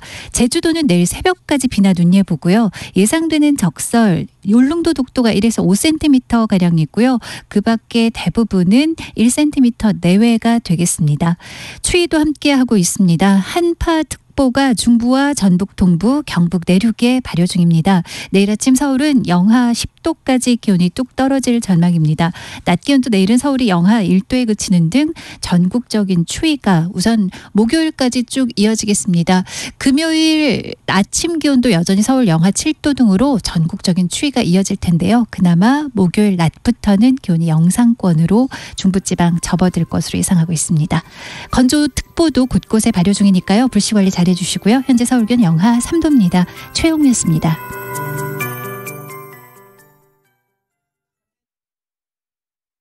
정성을 다하는 국민의 방송 KBS가 6시를 알려드립니다. AM 711kHz, FM 97.3MHz, KBS 1라디오입니다. HLKA.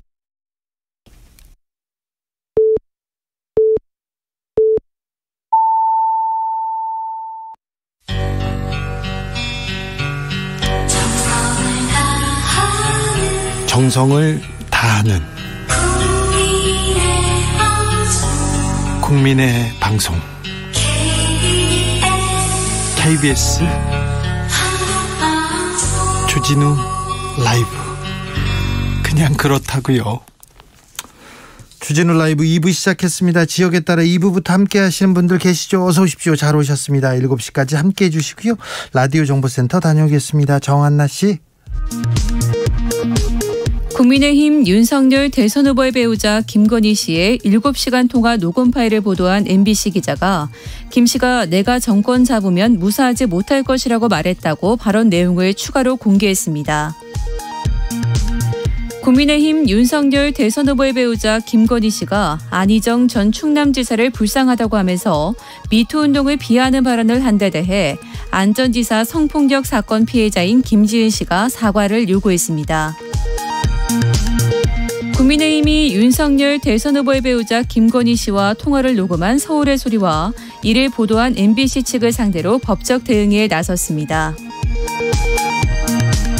유엔이 코로나19 백신 6천만 회분 지원을 위해 북한과 협의 중이라는 보도와 관련해 외교부는 우리 정부가 확인해 줄 수 있는 사항은 없다며 북한과의 백신 협력은 국민적 공감대가 형성된 시점에 검토할 수 있다는 원론적인 입장을 내놨습니다.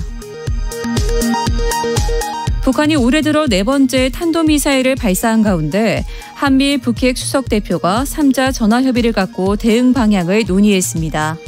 지금까지 라디오 정보센터 뉴스였습니다.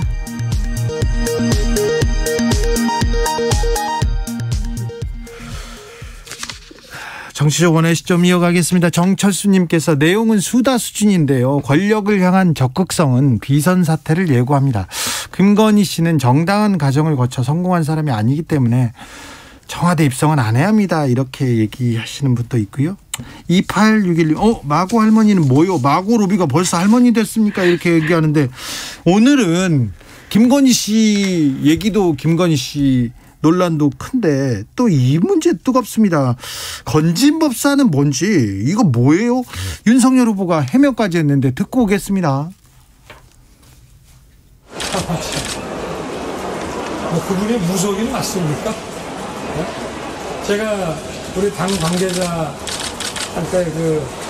그분 소개받아서 인사를 한 적이 있는데 스님으로 저는 알고 있고 법사라고 좀 들었습니다. 그리고 그분은 여기 뭐 직책이나 이런 거 전혀 맡고 계시지도 않고 글쎄 뭐 사적인 대화 내용이 이런 방송으로 이렇게 공개가 되는 과정에서 뭐 부적절한 것도 있지만 글쎄 뭐 저도 잘 이해가 안 가는 면이 좀 있습니다. 사적인 그 대화를 왜 그렇게 오래 했는지. 이를테면 제 처가 선거 운동에 많이 관여를 했다 그러면은 그런 통화를 그렇게 장시간 할 수 있는 시간이 되겠습니까?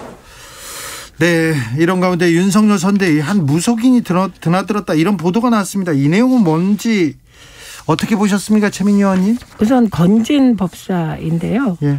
윤석열 후보는 참 이상해요.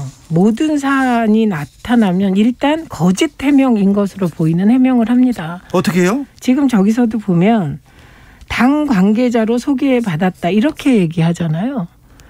그런데 국민의힘은 이 건진 법사를 놓고도 말을 여러 번 바꿉니다. 자리를 안 맡았다 그랬다가 뭐 조계종에 뭐 관계된 스님이라고 했다가 뭐 이렇게, 그리고 지금도 뭐 법사입니까? 뭐 스님인 줄 알고 만났다 이렇게 얘기하잖아요. 우선 팩트 체크 해드리면 조계종에서 우리랑은 전혀 관련 없는 사람이다. 이렇게 입장을 분명히 했습니다. 그리고 국민의힘에서는 불교 종정협회 기획실장이고 1, 2회 만났을 뿐 무속인 아니다. 이렇게 얘기해요. 그러니까 이게 조계종이 전혀 관련 없다는 말하고는 완전히 다른 얘기를 지금 하고 있는 것이고요. 그다음에 1, 2회 만났을 뿐이라고 했는데 오늘 후속 보도가 또 언론에서 나왔습니다. 어떻게 나왔냐면 이 건진 법사가 성이 전 씨라나 봐요. 그런데 윤 후보 어깨를 툭툭 칠 정도로 가깝다. 그리고 선대본 직원을 지휘했다. 건진 법사의 가족들도 후보를 보좌했다. 이런 얘기가 나왔고 구체적으로 전 선대본에 상주했다. 그리고 전시 처남, 그러니까 건진법사 처남은 별도 팀에서 윤 후보를 밀착 수행하고 있다. 건진법사의 딸은 최근까지 SNS 업무 등을 맡았었다. 이렇게 나오고 있습니다. 가족들도 있었어요? 네, 가족까지. 이게 방금 전에 5시 21분에 나온 보도입니다. 그러면 이 보도에 따르면 국민의힘이나 윤석열 후보의 해명은 다 사실이 아니라는 거고, 또 그것을 뒷받침하는 것 중에 하나가 어제 김건희 씨 녹취록에 보면 나는 조용한 사람이고 책 읽기를 좋아하고 도사들하고 삶에 관하여 얘기하는 걸 좋아한다. 이런 표현이 있었어요. 그 도사는 또 누구일까요? 그래서 저는 제발 거짓 해명은 하지 마라. 아무리 언론이 봐준다고 이러시면 안 된다. 윤 후보 어떤 게 사실인지. 전 씨 딸이 SNS 맡았던 거 사실입니까? 처남이 별도 팀에서 윤 후보 밀착 수행한 거 사실입니까? 김영남 의원님 답해 주세요. 모 언론사에서 오늘 왜 이런 그 단독 보도를 냈는지는 알겠어요. 왜냐하면 세계일보입니다. 예. 윤석열 후보 오늘 일정 중에 불교 관련된 일정들이 있었거든요. 오늘 중요한 일정이 있었습니다. 그래서 스님들도 많이 만나고 뭐 이런 그 날에 맞춰서 아마 이런 그 뭐랄까 오버랩 될 수 있는 그 기사를 낸 것 같은데. 예? 무슨 오버랩?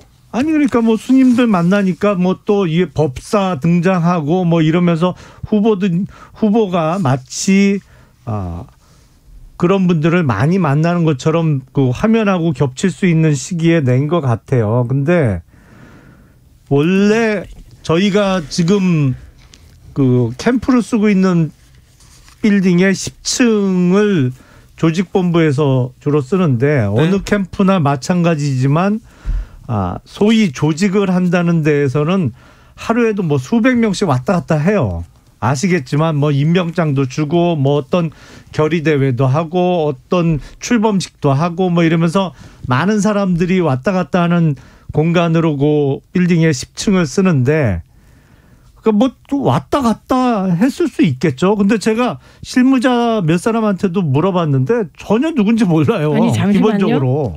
그런 사람이 있었는지도 모르겠고 누군지 몰라요. 기본적으로. 네, 이 기사에 나온 전직 그러니까 건진법사의 처남이 별도 팀에서 윤 후보를 밀착 수행했고 그 딸이 최근까지 SNS 업무 등을 맡았다. 이게 사실 아닌가요? 그거 모르겠어요. 그 일방적인 주장이죠. 그 거의 뭐 MBC2 수준인 것 같은데. 최민희 의원님, 3700님이 질문합니다. 법사나 무속인이나 그 가족이 선거를 도와주면 안 되는 건가요? 아니, 도와줄 수 있죠. 그런데 지금 후보가 아니라고 하잖아요. 네. 지금 김용남 의원님도 그냥 여러 왔다 갔다 하는 사람 중에 하나라는 저 말과 지금 그 처남과 딸이 구체적으로 SNS 업무를 담당하고 건진 법사라는 사람이 상근을 했다. 이거하고는 하늘과 땅 차이의 얘기죠. 그러니까 이런 겁니다. 지금 문제가 되는 건 윤석열 후보가 그 문제가 되면 도사나 뭐 그 경선 기간 중에 유승민 의원과 그 이 법사 문제를 놓고 한 번 또 실강이가 있었다는 천공 법사인지 천공이라는 스승. 사람. 네. 그래서 뭐 나이는 많이 안 몸을 먹었어요. 밀쳤다. 이게 이제 문제가 되니까 그 다음 일요일에 성경책을 탁 들고 교회에 갑니다.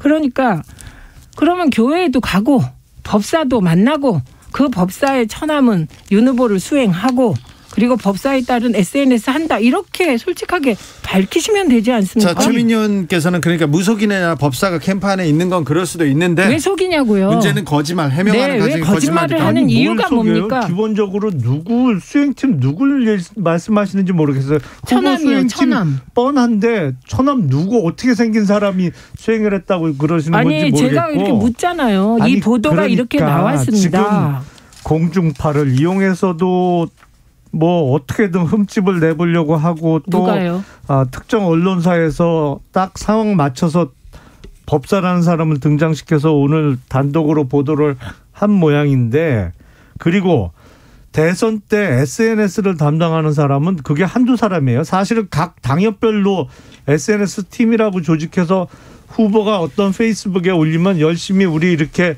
주변 당원들이나 지지자들한테 주십시다라고 하는 사람들은 전국에 수천 명은 있어요. 뭐 SNS 무슨 업무를 담당했다고 지금 주장을 하시는지 모르겠는데. 아니요, 저 보도를 읽어드린 거예요. 아니, 보도는 거고. 그야말로 일방적 주장이죠. MBC하고 똑같아요. 뭐가 있는 것 같던데 알고 보면 내용 하나도 없는 것 같고 뭐가 있는 듯이 자꾸 연기만 푸시고. 가로세로 연구소가 이준석 대표의 성상납 문제를 제기했습니다. 그거는 사실입니까? 주장입니까? 그건 주장이죠. 그럼 모든 게 주장이죠. 그리고 언론은 다 주장을 하죠. MBC만 주장하는 거 아니죠. 세계일보만 주장하는 거 아니죠. 주장도 주장할 만한 걸 하고 뭔가 근거가 있으면서 주장을 잠깐만요. 해야죠. 가로세로 연구소가 이준석 대표 성상납 제기한 거는 근거 있는 주장입니까? 근거 없는 주장입니까? 그거는 서로 상호 고발이 됐으니까 이제 수사로 밝혀지겠죠. 그거에 대해서 있습니까? 이준석 대표가 허위사실을 적시해서 명예를 훼손당했다고 고발을 했으니까 수사 결과가 나오면 가부간의 결정이 나겠죠. 그러니까 중요한 건 여기 보면 건진 법사가 선대본에 상주하면서 업무를 봤다라는 겁니다. 선대위 직책도 있었나요? 그것도 확인 안 돼요. 지금 뭐 안 돼요? 고문이라고 했다는데. 네, 고문이라고 했다는데 윤석열 후보는 직책이 없었다고 해명했고요. 그럼 뭐 임명장을 받은 거나 뭐가 있어야 될 거 아니에요. 네. 물론 근데 선거 때 임명장 많이도 나가요. 저희도 경선 과정에서 그때 임명장이 11만 명 정도 나갔거든요. 수만 명 나가. 근데요, 그러면 김용남 의원님.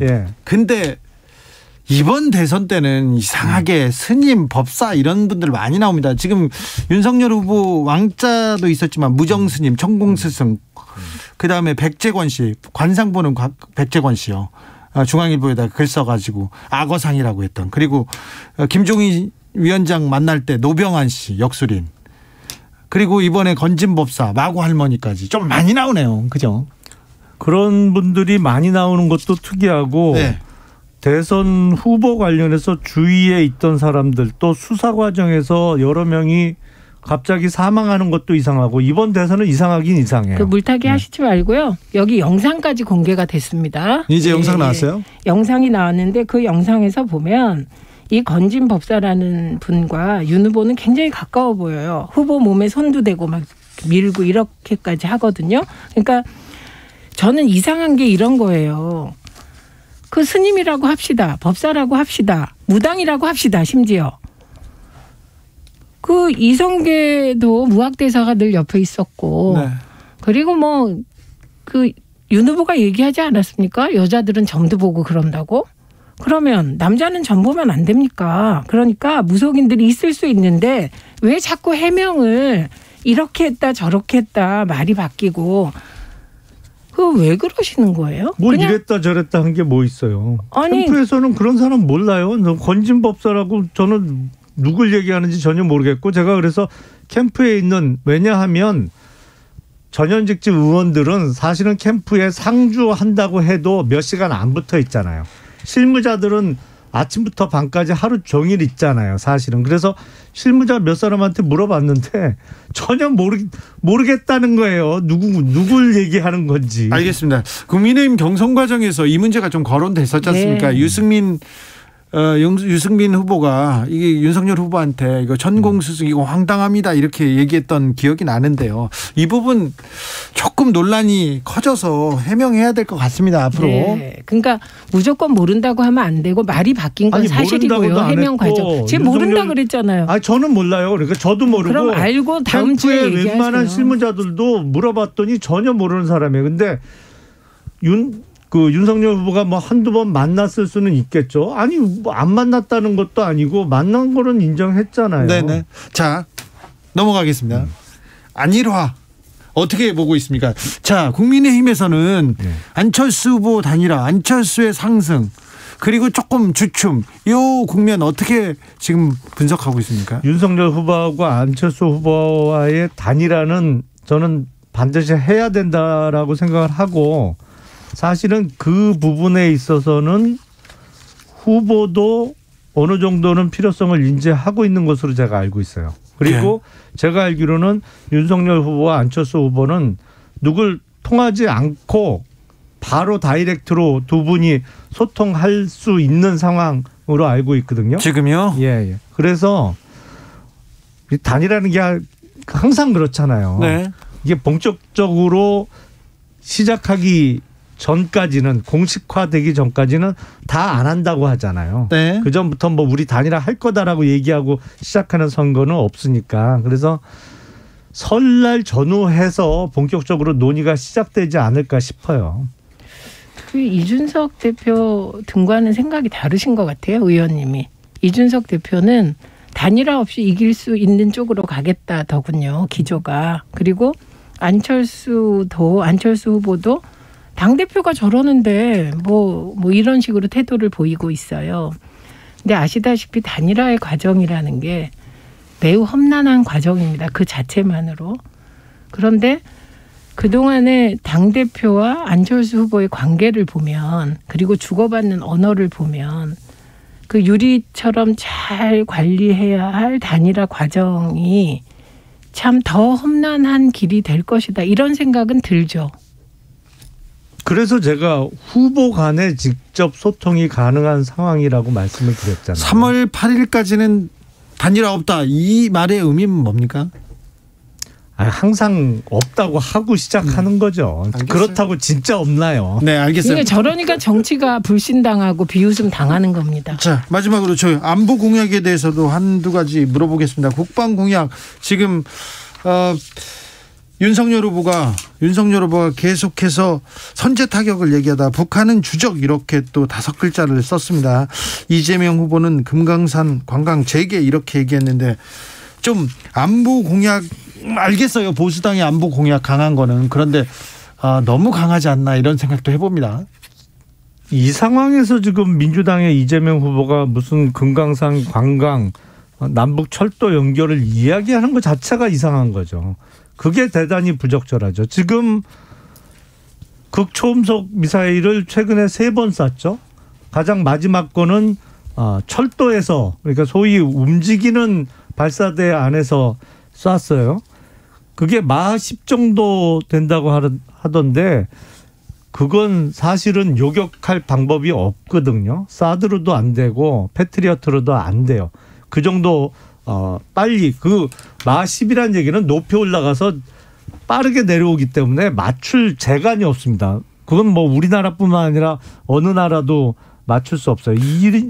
이 정도로 어떤 위협을 현실화하고 도발을 계속하고 있는데 여기다 대고 금강산 관광 얘기하는 것 자체가 대선 후보로서 문제 있는 거 아닌가요? 우리 킬체인도 준비까지 30분에서 50분 걸리는데 선제 타격이 가능하지도 않잖아요. 그런 사실. 식이면 우선 이제 아니죠. 사실은 그거는 저기요. 명백한 징후가 보일 때 하는 거잖아요. 네네. 그래서 사실은 징후 안 보일 때도 하실 정보력이 거예요? 중요한 거죠. 징후 안 보일 때 하신다. 그 징후 안 보이는 게 너무 보일 때 모호한데. 한다고 그랬습니다. 제가. 아니 킬체인은 이미 그런 건데. 근데 중요한 거는요. 어떤 경우에도 남북 관계는 당근과 채찍을 동시에 썼지. 어느 정부도 심지어 박정희까지도. 그러니까 무력 통일할 듯이 하고 남북 간의 군사적인 진짜 이건 일방 도발이잖아요. 북한에 군사적인 충돌이 있어도 늘 대화를 했습니다. 그렇기 때문에 남북 관계와 관련된 공약은 그리고 차기 대권 후보의 말은 천금같이 무거워야 하며 늘 유화책과 강경책을 동시에 발표하는 게 그게 외교의 기본이다. 그래서 윤석열 후보가 하도 저러니까 미국의 전문가가 윤석열 후보가 대통령 되면 한반도에 전쟁이 일어날 우려도 있다. 이런 얘기가 나오는 것이거든요. 전문가 아닌 사람이 한 얘기네요. 그건. 그러니까 저렇게 국민의힘이 자신들 후보와 입장이 다른 전문가가 얘기를 하면 전문가 아니라고 폄훼하니까 정말 국민의힘은 오만합니다. 그러면 이재명 후보가 이야기하는 채찍은 뭐가 있나요? 도대체 아니, 북한에 대해서 당근은 충분히 알겠어요. 그러면 네. 채찍은 뭐가 있어요? 지금 이재명 후보가 얘기했던. 잠깐만요. 네. 지금 현재 한미 당국이 가지고 있는 군사적인 모든 수단, 제재의 지속, 채찍은 지속되고 있습니다. 지금 의원님이 그 지속되는 채찍을 무시하고 지금 그 윤석열 후보가 얘기하는 선제 타격이라는 거요. 이거는 우리가 가지고 있는 북한과의 대치 상황에서 쓸 수 있는 무력적 사용, 무력으로 할 수 있는 방법들이 여러 가지가 있습니다. 단계적으로. 거기에 선제 타격이라는 섹시한 단어를 내부 결집용으로 태극기 세력용으로 던진 것일 뿐이에요. 그것처럼 모호한 건 없습니다. 그게 이런 안보 토론을 지금 이재명 윤석열 후보가 해야 되는데 설 전에는 합니까? 하겠죠. 하기로 했잖아요. 얼마 안 남았는데 네. 좀 기대되네요. 기대해 보시죠. 네네. 알겠어요. 이제 좀 가라앉히시고요. 네. 왜 사이좋은 두 분께서 이렇게 갑자기 또 안보 문제에 대해서 여기까지 할까요? 네. 정치정원의 시청 최민희, 김용남 최민희였습니다. 두 분 감사합니다. 네, 고맙습니다. 걱정 마세요. 나가실 땐 둘이 또 손잡고 잘 가십니다. 아니, 네, 손 안 잡아요. 손은 안 잡아? 네, 알았어. 손잡으면 좀 이상하죠. 알았어요. 네. 정치 피로, 사건 사고로 인한 피로, 고달픈 일상에서 오는 피로. 오늘 시사하셨습니까? 경험해보세요. 들은 날과 안 들은 날의 차이. 여러분의 피로를 날려줄 저녁 한 끼 시사 추진우 라이브.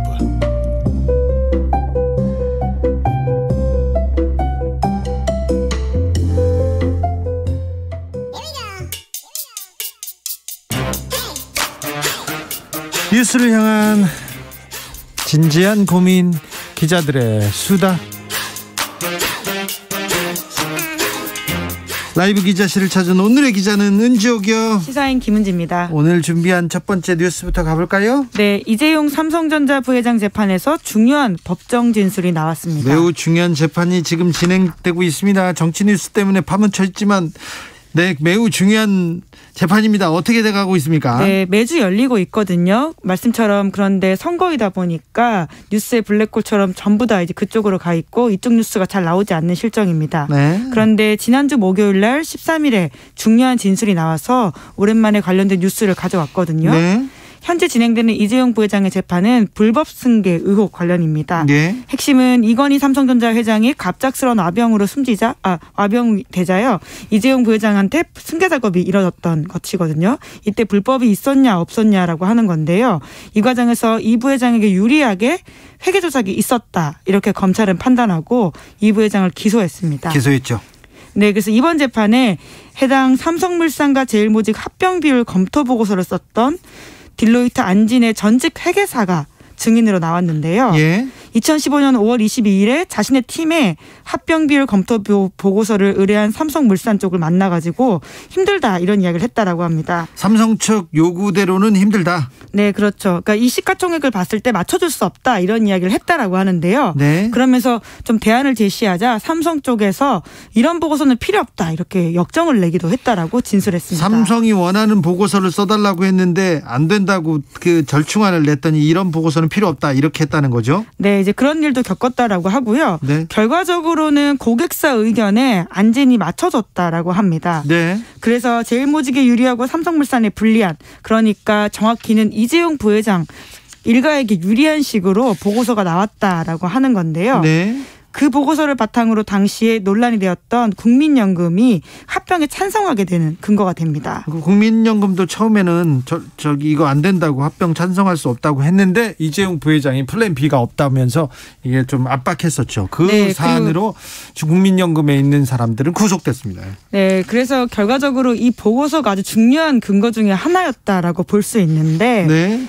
그런데 이제 그때 해당 회계사는 배임을 공식하는 것밖에 안 된다라고 하면서 내부적으로 문제 제기도 하고 이메일로 그 기록을 남겼다라고 해요. 네. 그래서 검찰에서 이런 이야기도 했다라고 하는데 하지만 상황이 진행되자 울며 겨자 먹기식으로 보고서 냈다라고 밝혔다라고 하거든요. 네.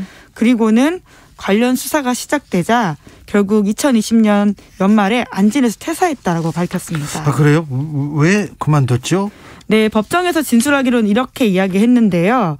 불법 승계 의혹 재판 대응과 관련해서 자기 입장에 다른 부분이 있었는데 하지만 회사에서는 합병 비율 평가 업무에 대해서 문제가 없다는 식으로 대응했다라고 하고요. 네. 자기가 반대 의견을 냈고 결과적으로 사표를 쓸 수밖에 없었다라는 취지의 이야기를 했습니다. 삼성뿐만 아니라 회사에서도 압박이 와서 어쩔 수 없이 사표를 낼 수밖에 없었다. 네, 결과적으로는 그 조작된 보고서가 나가는 상황에 있어서 회사도 입을 좀 맞춰달라라는 상황에 이야기를 할 수밖에 없지 않았겠습니까? 네. 이제 그런 거에 대해서 맞춰줄 수 없었다라는 취지의 이야기를 했었다라고 하는데요.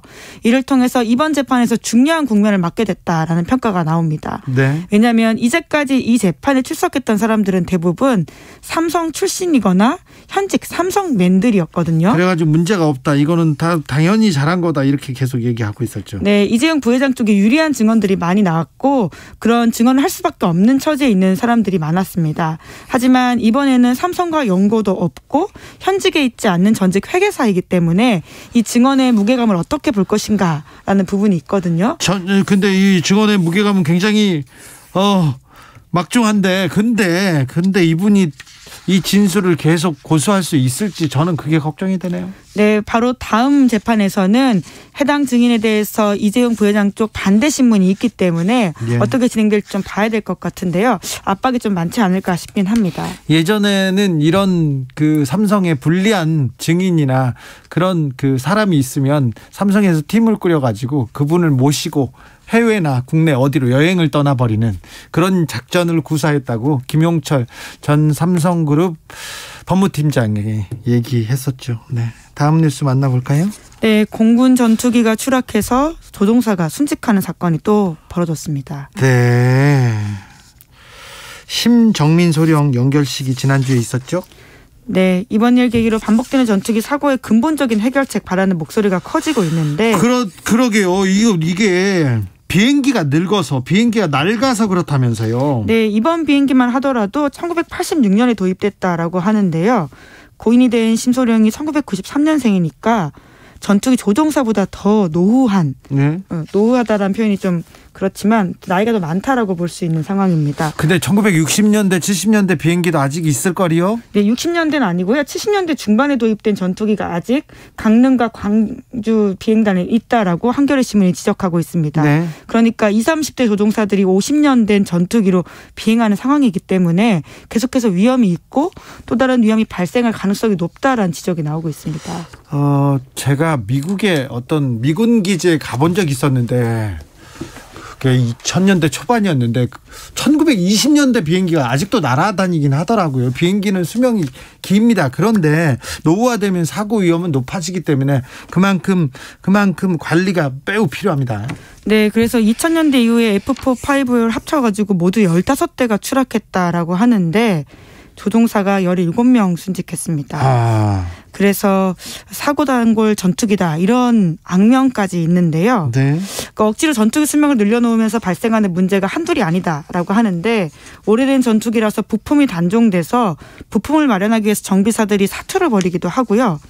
퇴역한 전투기 기체를 뜯어서 부품을 얻고 그래도 부품이 없으면 멀쩡한 다른 전투기에서 부품을 빼와서 돌려막는 식도 있다라고 합니다. 우리나라 지금 전투기 그리고 지금 이 무기 구입에 굉장히 많은 돈을 쓰고 있거든요. 그런데 왜 이렇게 장비 교체가 안 되고 있습니까? 네, 이제 그러니까 늘 논란이 있어가지고 거기에 시간을 보내고 그리고 또 정권이 바뀌고 사업은 또 늦어지고 이런 상황이라고 하는데요. 워낙 비용이 크게 들다 보니까 늘 논란이 있었고 그러면서 계속 노후한 비행기를 써야 되는 현장의 이야기들이 반영이 잘 되지 못하고 있는 지점이 있는 것 같습니다. 네, 안타까운 사고를 통해서 몇 가지 우리는 배우고 고치고 나가야 됩니다. 네, 근데 언제까지 명복을 빌지 뭐 이런 좀 답답함이 있어서요 가져왔습니다. 네, 그렇습니다. 다음 만나볼 뉴스는요? 네, 또 다른 인사비리 관련된 소식인데요. 국민은행 채용 과정에서 응시자 점수를 조작한 인사 담당자에게 실형이 확정됐습니다. 실형이요? 인사 담당자는 실형을 받았습니다. 얼마나 받았습니까? 징역 1년이 최종 확정이 됐는데 최근 대법원이 그렇게 발표했습니다. 원심을 확정했다라고 하는 건데요. 당시에 인력지원부장이었던 상무 권모 씨가 징역 1년 집행유예 2년 또 받았다라고 하고요. 또 다른 사람은 징역 10개월의 집행유예 2년 그리고 국민은행에는 벌금 500만 원이 확정됐다라고 합니다. 그런데 이게 채용 비리를 했는데 집행유예고 국민은행은 돈을 많이 버는 엄청나게 큰 회사인데 벌금 500만 원이요. 네, 그러니까 인사팀장 1명이 실형을 받은 거고요. 나머지 2명은 집행유예. 그리고 말씀처럼 국민은행은 사실 벌금 500만 원이 국민은행 어떤 규모에 비해서는 굉장히 적지 않습니까? 사원들도 월급도 훨씬 더 많이 받습니다. 그러니까 지금 인사팀장은 징역 1년이고 위에 있던 상무, 본부장, 은행장 이런 사람들은 거의 그냥 빠져나가네요. 네, 그 혐의를 보시면요. 2015년 상반기 신입 행원 채용 과정에서 남성 합격자 비율을 높일 목적으로 남성 지원자의 서류 전형 점수 평가를 높였고요. 여성 지원자의 점수를 낮춘 혐의를 받고 있습니다. 2차 면접 과정에서도 마찬가지였고요. 그 청탁이 있었잖아요. 네, 그렇게 해서 20명이 부정한 방법으로 합격됐다라고 합니다. 그러니까 이게 부정 채용이 있었어요. 네. 왜 그런데 이렇게 형이 좀 생각보다는 적고요. 그리고 1심에서는 집행유예가 나왔다면서요? 네, 임직원 모두에게 각각 징역 1년에 집행유예 2년 선고됐는데요.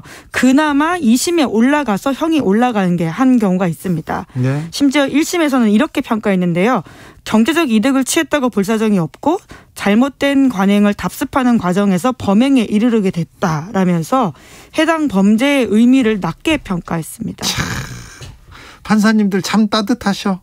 잘못된 관행을 답습하는 과정에서 어쩔 수 없이 범죄를 저질렀다고 너무 가슴 아파하시네요. 네, 피해자가 분명히 존재하는 사건이고요. 그럼요. 그리고 어떤 신뢰를 낮추고 있기 때문에 이것들은 굉장히 엄정하게 처벌해야 함에도 불구하고 당시 그렇게 집행유예가 있었는데 그나마 2심에 와서 인사팀장의 형은 올라갔는데 나머지는 모두 1심과 같았다라고 합니다. 네. 이런 판결을 어떻게 봐야 되는 건지, 그리고 부정 채용은 이 사회의 공정 상식을 나타내는 아주 중요한 이런 신뢰 기준 아닙니까? 네, 더 이상 시스템을 믿지 못하겠다라고 하는 부분이 있기 때문에 아주 엄정하게 처벌해야 된다고 생각하거든요. 20명이 넘는 사람이 부정한 방법으로 합격했어요. 사람들이 실력, 노력보다 이게 줄이 중요하다. 관계가 중요하다 이 생각하지 않겠습니까? 네, 게다가 2015년에 일어난 일이거든요. 네. 예, 그 이후에 또 얼마나 많은 일들이 있었고 좀 종종 소개해드리지만 제대로 바로잡지 못하고 있는 것들이 아주 많습니다. 은행마다 채용 비리 사건이 있습니다. 이 부분도 굉장히 좀 안타깝습니다. 신뢰를 생명으로 해야 될 은행에서 채용 비리가 계속 일어나고 있는 것 잘못됐습니다. 돈만 많이 번다고 이런 부분 많이 잘못했습니다. 8237님께서 삼성 이재용 부회장 복 받았어요. 다들 김건희 뉴스에 몰입돼가지고 저 재판에 신경을 못 쓰고 있네. 그러네. 건희 뉴스 때문에 재용 부회장 복 받았네요. 2861님께서는 최민희 의원님 대 김용남 의원님 친해지는 거 결사 반대합니다. 근데 바깥에서는 친한데 가끔 사안에 따라서 그렇게 크게 다투시는 척 하시더라고요. 자, 기자들의 시사인 김은지 기자와 함께했습니다. 감사합니다. 네, 감사합니다. 교통정보센터 다녀올게요. 김한나 씨. 네, 현재 서울 시내에서는 곳곳으로 돌발 구간들이 있는데요. 먼저 내부순환도로 성수분기점 방면은 홍지문 터널과 램프 사이에서 사고가 났습니다. 2차로가 막혀 있어서 정릉 램프부터 어렵고요. 올림픽대로 공항 쪽으로는 동작대교에서 한강대교 쪽으로 사고가 나서 부근으로 혼잡합니다. 또 성산대교 남단에서 북단 쪽으로도 사고가 나서 1차로가 막혀 있으니까요. 차선 변경 잘하시기 바랍니다. 경부고속도로 서울 쪽으로는 기흥 동탄에서 수원 나들목까지 7km, 또 양재에서 반포 나들목까지 어렵고요. 서해안 고속도로 서울 쪽은 화성 휴게소부터 팔탄 분기점까지, 또 매송 휴게소에서 용담 터널까지 어렵습니다. 이후로도 일찍에서 금천까지 밀립니다. KBS 교통정보센터였습니다.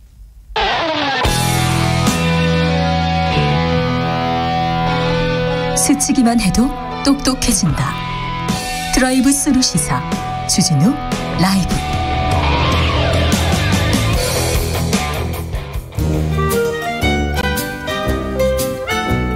민생이 먼저다. 함께 잘 먹고 잘 사는 법 찾아보겠습니다. 민생과 통하였느냐. 생생민생 통. 안전하 소나 민생생각 안진걸 민생경제연구소장 어서 오세요. 네, 안녕하십니까. 오늘은 어디서 오시는 길입니까? 방금 이제 쏟아지는 눈 속에서 택배 기사님들 농성장에서 왔는데 좀 어두운 소식이니까 좀 밝은 소식부터 먼저 한두 개 전하고요. 주말에 제가 일단 3차 백신 맞았는데 몸이 안 아팠다. 그거하고 두 번째. 그렇게 또 안진걸 소장님의 건강에 대해서 그렇게 염려하는 사람들은 많지는 않습니다. 3차 백신 맞고 중요하지만 부스트샷 맞고 아팠다는 분들도 있어서 그래요? 저는 안 아팠다 이런 이제 그런 다양한 판단할 수 있도록 정보를 드린 거고요. 자동차세 지난주에 제가 1월달에 통합 납부했습니다. 10%는 할인 받았습니다. 원래 6월달, 10월달 두 번 나오잖아요. 근데 그걸 1월에 통합 신청을 하잖아요. 그러면 한 번에 납부를 하면 되는데 그 장점이 뭐냐? 일단 번거롭지 않잖아요. 두 번 안 내니까. 한 번이니까 되게 편하죠. 그리고 세금이 10%는 할인이 됩니다. 지난해 5만 원, 6만 원씩 할인받은 분들이 꽤 있습니다. 지난해 1월에도 우리 이 소식 전해드렸는데 그것 때문에 나 10% 돈 벌었어 이렇게 얘기하는 분들이 있었어요. 그럼요. 제가 지난주에 매불쇼에 나가서 이야기를 했는데 그것 때문에 본인이 10% 할인받았다고 자랑하신 분이 많았어요. 근데 아마 오늘 또 깜빡했는데 하면서 10% 이제 내일 신청하시면 돼요. 구청 세무과나 위택스, 이택스 있잖아요. 세금 내는데 하시면 되는데 이게 5만 원이 작은 돈이 아니잖아요. 예를 들면 5만 원 안팎인데 요즘 딸기 사다가 던졌다는 분들 굉장히 많거든요. 너무 비싸서. 그래서 자동차 통합 납부 꼭 신청하시고요. 한 번 신청해 놓으면 내년부터는 자동으로 연락이 옵니다. 1월 달에 내라고. 굉장히 편한 거죠. 자, 방금 눈이 쏟아지는 민주당사 앞에서 제가 잠깐 택배기사님들 농성장에 갔는데 천막도 없이 비닐 속에서 농성을 하고 있는데요. 너무나 추워서 잠깐 30분 있는데 몸이 견디기가 어려웠거든요. 근데 이분들이 거기서 노숙 농성을 하고 있습니다. 이거 지금 며칠째죠? 자, 파업은 지금 21일째고요. 3주째고요. CJ 본사 앞에 단식 농성단이 12일째고요. 오늘 12일째 지금 굶고 있어요? 민주당 거기가 이제 대표단들 중심으로 10여 분이 단식 농성을 시작했어요. 그다음 민주당사 정부나 여당이 좀 더 적극적으로 나서달라. 야당은 이 이슈에 대해서 별로 관심이 없는데 정부당은 사회적 합의를 이끌어내지 않았느냐. 책임 있게 끝까지 해달라고 호소하는 단식 농성에는 100명의 택배기사님들이 단식 농성하고 있어요. 근데 천막을 못 치게 해서요. 경찰이 지금 단식 4일째인데 비닐이 제가 지금 갔다 왔습니다. 비닐이라고 하잖아요. 옛날에 비닐. 네. 비닐만 쳐놓고 100분이 노숙 철야 단식 농사를 하고 계세요. 100분이나요? 100여 분이나요. 그래서 내일 이분들이 제가 지금 우리 CJ 대한통운에 너무 아쉬운 게 자 이렇게 사태가 길어지면 이 자체로도 굉장히 비인간적인 상황이고 일부 지역에서는 택배기사님 2천여 명 정도 파업에 동참했기 때문에 일부 지역에서는 지금 택배 물건 차질이 발생하고 있습니다. 그러다 설날 앞두면 물건이 계속 늘어날 텐데 소비자들도 큰 불편을 겪을 수밖에 없는 거잖아요. 그럼 CJ 대한통운이 대화에 나서는 마침 택배 노조에서 지난 14일 날 국회 앞에서 기자회견을 열었습니다. 그래서 3일 동안 오늘 기자회견 14일 날 제안했으니까 72시간 동안 무조건 대화를 하자고 제안했거든요. CJ 대한통운에. 근데 CJ 대한통운에도 너무 아쉬운 게 여러 번 말씀드렸지만 택배 기사는 그 고용 구조가 CJ 대한통운 직접 고용을 안 하고 CJ 대한통운은 대리점하고 계약을 맺고 대리점도 또 기사님들을 고용하는 게 아니라 기사님들하고 자영업 계약을 맺습니다. 위탁으로 되어 있다고 그랬잖아요. 그러니까 우리는 택배 노조원들과 교섭 의무가 없다. 우리가 고용한 사람이 아니다라는 입장만 지금 되풀이하고 있어요. 이분들이 CJ 대한통운 차량을 타고 CJ 대한통운 옷을 입고 CJ 대한통운의 주문을 받아서 CJ 대한통운의 이름으로 문자를 보내고 집에 가서 물건을 갖다 주는 분들이잖아요. 이렇게 대화를 거부하면 어떡하냐는 겁니까? 날도 추워지죠. 춥죠. 설날은 다가오죠. 물량은 지금 쌓이고 있죠. 네. 그래서 쟁점이 뭐냐. 다시 한번 말씀드립니다. 작년에 170원, 올해 100원 CJ 대한통운이 요금 인상했습니다. 네. 이분들이 이렇게 피켓을 들고 있어요. 사회적 합의 초과이윤 3,500억. 공정하게 분배해라. 사회적 합의에서 초과이윤이 3,500억 생겼습니다. 그중에 일부는 대부분은 택배 노동자들한테 갈 줄 알았는데 노동자들한테는 안 가고 회사가 배만 두드리고 있으니 그렇게 예상 초과로 이득을 CJ 대한통운이 더 넣는 것으로 추정되는 게 택배기사님들 주장에 의하면 3,000에서 3,500억이나 달한다는 겁니다. 아이고요. 제가 지난주에 국토부랑 함께 이 사회적 합의가 얼마나 잘 되고 있는지 한 사업장을 방문 저도 했었거든요. 그러니까 어떤 사업장들은 택배 기사님들 처우 개선에 잘 사용을 했습니다. 그렇게 점검이 됐어요. 근데 업계 1인 CJ 대한통운만 기사님들에게는 처우 개선에 찔끔 쓰고 본인들의 영업이익을 엄청 누리는 것으로 악용했다는 의혹이 지금 일고 있는 겁니다. 지적이 일고 있는 겁니다. 네. 그래서 파업까지 발생했어요. 그러면 CJ 대한통운이 책임 있는 기업이라면 대화에 나서야죠. 네, 알겠습니다. 어떻게든 합의를 봐야 될 거 아닙니까? 빨리 추운데 바깥에서 노동자들이 떨고 있습니다. 굶고 있습니다. 너무 제가 아쉽습니다. 좀 적극적으로 회사에서 좀 CJ 대한통운 좀 따뜻하게 좀 해주세요. 2860님께서 자동차세 정정 필요한 것 같아요. 10%가 아니고 1월에 통합 납부하면 9.15% 할인입니다. 정확히는 그렇습니다. 네. 대략 10%. 자, 0161님 저도 자동으로 고지서 날아왔어요. 9.15%요. 0798님께서 안진걸 소장님 나오시는 로고송은 너무 즐거운데요. 소장님 갖고 오는 소식들은 너무 마음이 아파요. 그래서 마음 아픈 소식이 없도 자동차 10% 할인하는 거. 그거 하자마자 지금. 네, 자 알겠습니다. 네. 자 당정이 본격적인 추가 경정 예산 논의에 들어갔습니다. 자 이번 추경에 꼭 포함되는 게 뭔지 좀 짚어주십시오. 일단 추경 한 해 만에 논쟁이 있었잖아요. 50전에 100전에. 네. 그렇게 사람 애간장 태우면 안 됩니다. 그 상태에서 초과 세수가 10조 정도 더 발생한 걸 확인이 되고 문재인 대통령이 전격적으로 지시해서 당정이 정부 여당이 추경을 일단 합의했습니다. 이거 우리 국민들 요구가 관철이 된 거죠. 근데 오늘 회의를 했는데 민주당에서는 25조가 필요하다. 근데 정부에서는 14조쯤이라고 이렇게 맞서고 있습니다. 근데 14조로 지금 정부가 설명하는 안은 뭐냐면 방역지원금하고 소상공인 방역지원금이 320만 명한테 100만 원씩 지급되고 있잖아요. 지금 지급이 되고 있는데 이걸 300만 원으로 확대하고 그럼 320만 명한테 또 300만 원을 더 주는 건가요? 그렇습니다. 그거랑 그다음에 소상공인 손실보상금이랑 해가지고 14조 정도면 된다라고 이야기를 하는 겁니다. 근데 14조는 너무 작습니다. 자, 윤석열 후보도 50조 얘기했고 김종인 위원장도 100조 얘기했잖아요. 그다음에 이재명 후보도 50조 이야기하다가 그렇다면 정 안 되면 현실적으로 50조 100조는 사실 쉽지 않거든요. 추경을 1월 달에 지금 올해가 되자마자 30조라도 조성하자고 현실 제안했습니다. 거기서 더 나와서 민주당이 더 현실적으로 24조를 제안했는데 오늘 그거에 대해서는 합의가 안 됐습니다. 결국은 소상공인들이 320만 명에게 300만 원 지급되고 손실보상금이 일부 올라가는 거로 모자라다. 더 대상도 더 확대하고 우리가 보통 자영업자를 550만 명이라고 하잖아요. 네. 근데 지금 정부가 방역지원금을 주는 대상은 320만 명이거든요. 네. 손실보상금을 주는 대상은 100만 명도 안 됩니다. 예. 이 대상을 늘리고 금액을 더 늘리면 정부가 제출하려고 하는 14조로는 어림없는 것이죠. 그리고 저희는 작년에 총 더 거친 세금이 예상보다 60조 안팎이라고 지금 확인이 됐거든요. 네. 그걸 감안하면 이러면 소상공인들에게 만약에 20조 안팎을 쓰잖아요. 거기다 10조를 만약에 더 늘리면 30조 추경, 이재명 후보가 말한 것처럼 30조 추경이면요. 소상공인들에게 정부가 말한 14조보다 20조를 늘리고 나머지 10조는 우리 국민당 20만 원씩 전국민 재난지원금이 가능해집니다. 네. 그러니까 이렇게 30조 안팎으로 조성을 해서 소상공인들에게 제대로 보상해주고 그다음에 대선 후에라도 2년이 넘게 방역으로 고통받고 온갖 비용이 들었던 우리 국민들에게 1인당 30만 원씩이라도 전국민 재난지원금을 주는 게 맞지 않냐. 이건 이제 민생시민단체들이 강력하게 촉구하고 있는 내용입니다. 알겠습니다. 은행으로 돈이 몰린다면서요, 소장님? 이건 그 예금금리 너무 적고 대출금리 너무 높아서 열받았던 국민들에게 조금 도움이 되는 소식이고 우리 주진우 라이브에서도 정말 여러 번 저희 지적해서 일부 받아들이는 것 같아서 기분 좋습니다. 자, 아예 그냥 은행명을 알려드리겠습니다. 신한은행이 안녕 반가워 적금이라는 걸 냈는데요. 네. 적금 이자가 연 4.4%입니다. 이거 얼마 만에 들어보는 소식입니까? 그래요? 예. 그동안 우리 은행에 넣어놓으면 아예 물가보다 더 저기서 마이너스 금리거나 네. 사실 좀 괜찮은 적금 상품들도 이제 이율이 2%가 안 됐습니다. 네. 2%대를 찾아보기 어렵거든요. 4.4% 금리나 나왔고요.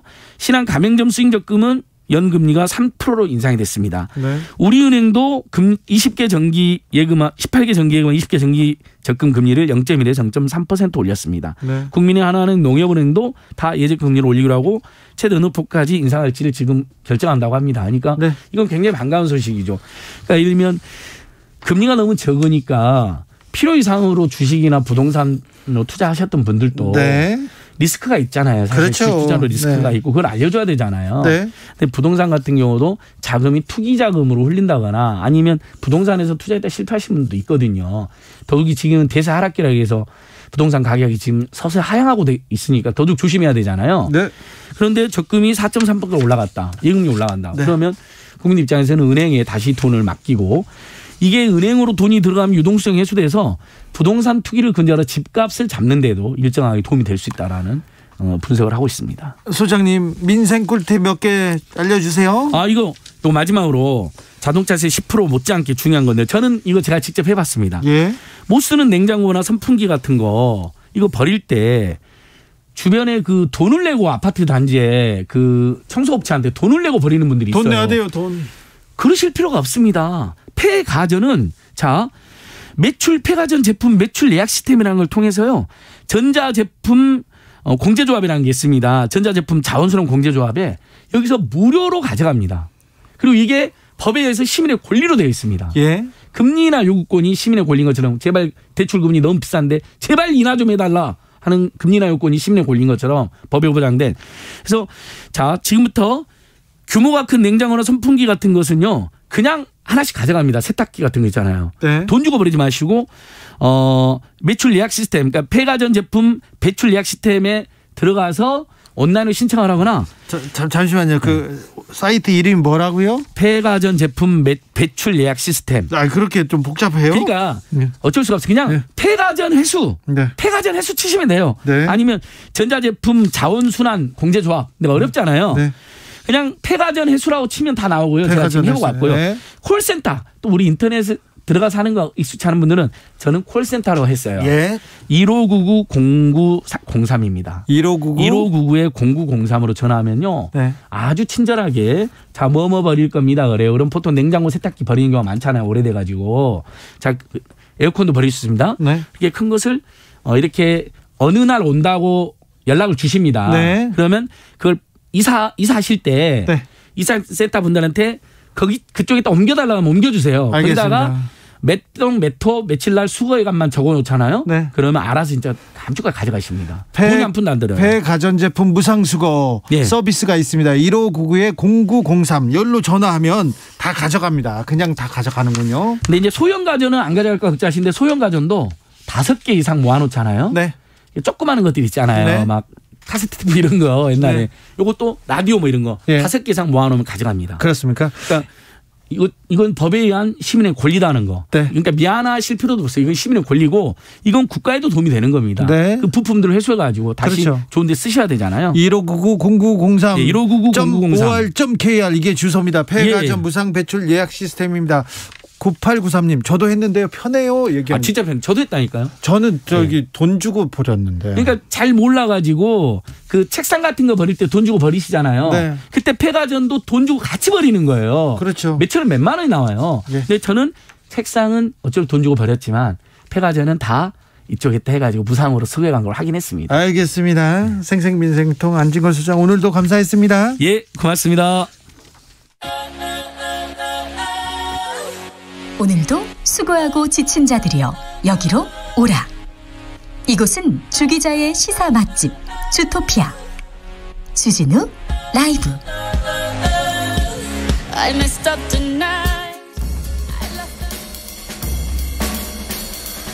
느낌 가는 대로 그냥 고른 뉴스 여의도 주필.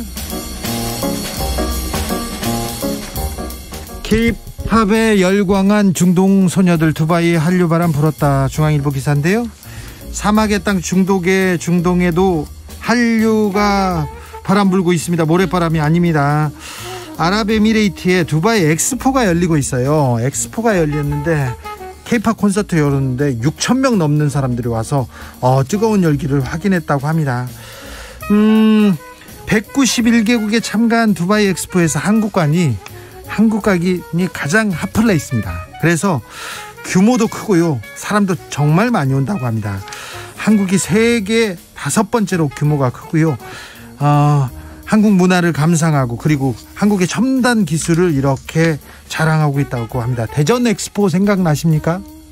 그때 한국관 생각해보면 저기 미국이랑 뭐 서양 큰 나라는 정말 멋있다 이렇게 생각했는데 야, 우리가 지금 5번째로 크고 앞선 문화를 보여주고 있다고 합니다. 최근에요. 영화를 보면 디카프리오 나온 영화에서 한국이 관심 가져주니까 좋아 막 그런 대사가 나온답니다. 그리고 클로이 모레츠 나온 영화에서는요. 미국이 디스토피아 시대가 되니까는 미국 사람이 한국으로 탈출하고 싶다. 우리 여자친구와 함께 한국으로 탈출하고 싶다. 이런 얘기를 영화에서도요. 한국의 국격이 높아진 거를 그냥 느낄 수 있습니다. 여러 군데에서 느껴집니다.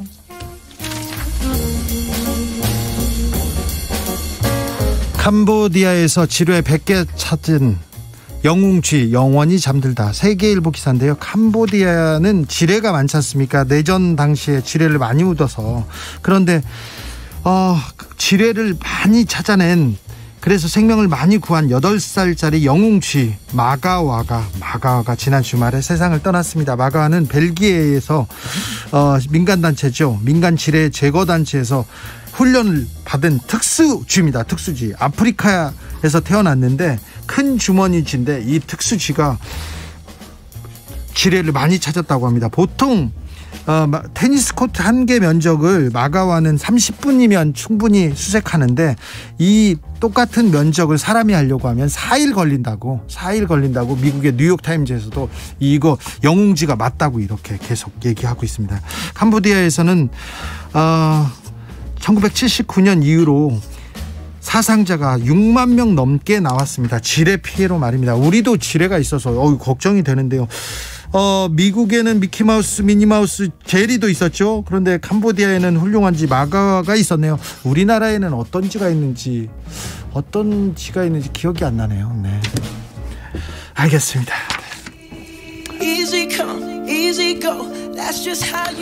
브루노 마스의 그리네이드 들으면서 저는 여기서 인사드리겠습니다. 9669님께서 퇴근하는 남편 어디까지 왔는지 전화했는데요. 폰 너머로 주진우 라이브 소리 들립니다. 너와 나의 연결고리, 남편과 나의 연결고리. 주진우 라이브. 퇴근길 반려 라디오 주진우 라이브 키우시면 감사합니다. 그리고 015 전화 오면 보이스피싱 방지에 뭐가 좋다고요? 주진우 라이브라고 말하는 게 좋다는 거 다시 한번 말씀드리겠습니다. 저는 내일 오후 5시 5분에 돌아오겠습니다. 지금까지 주진우였습니다.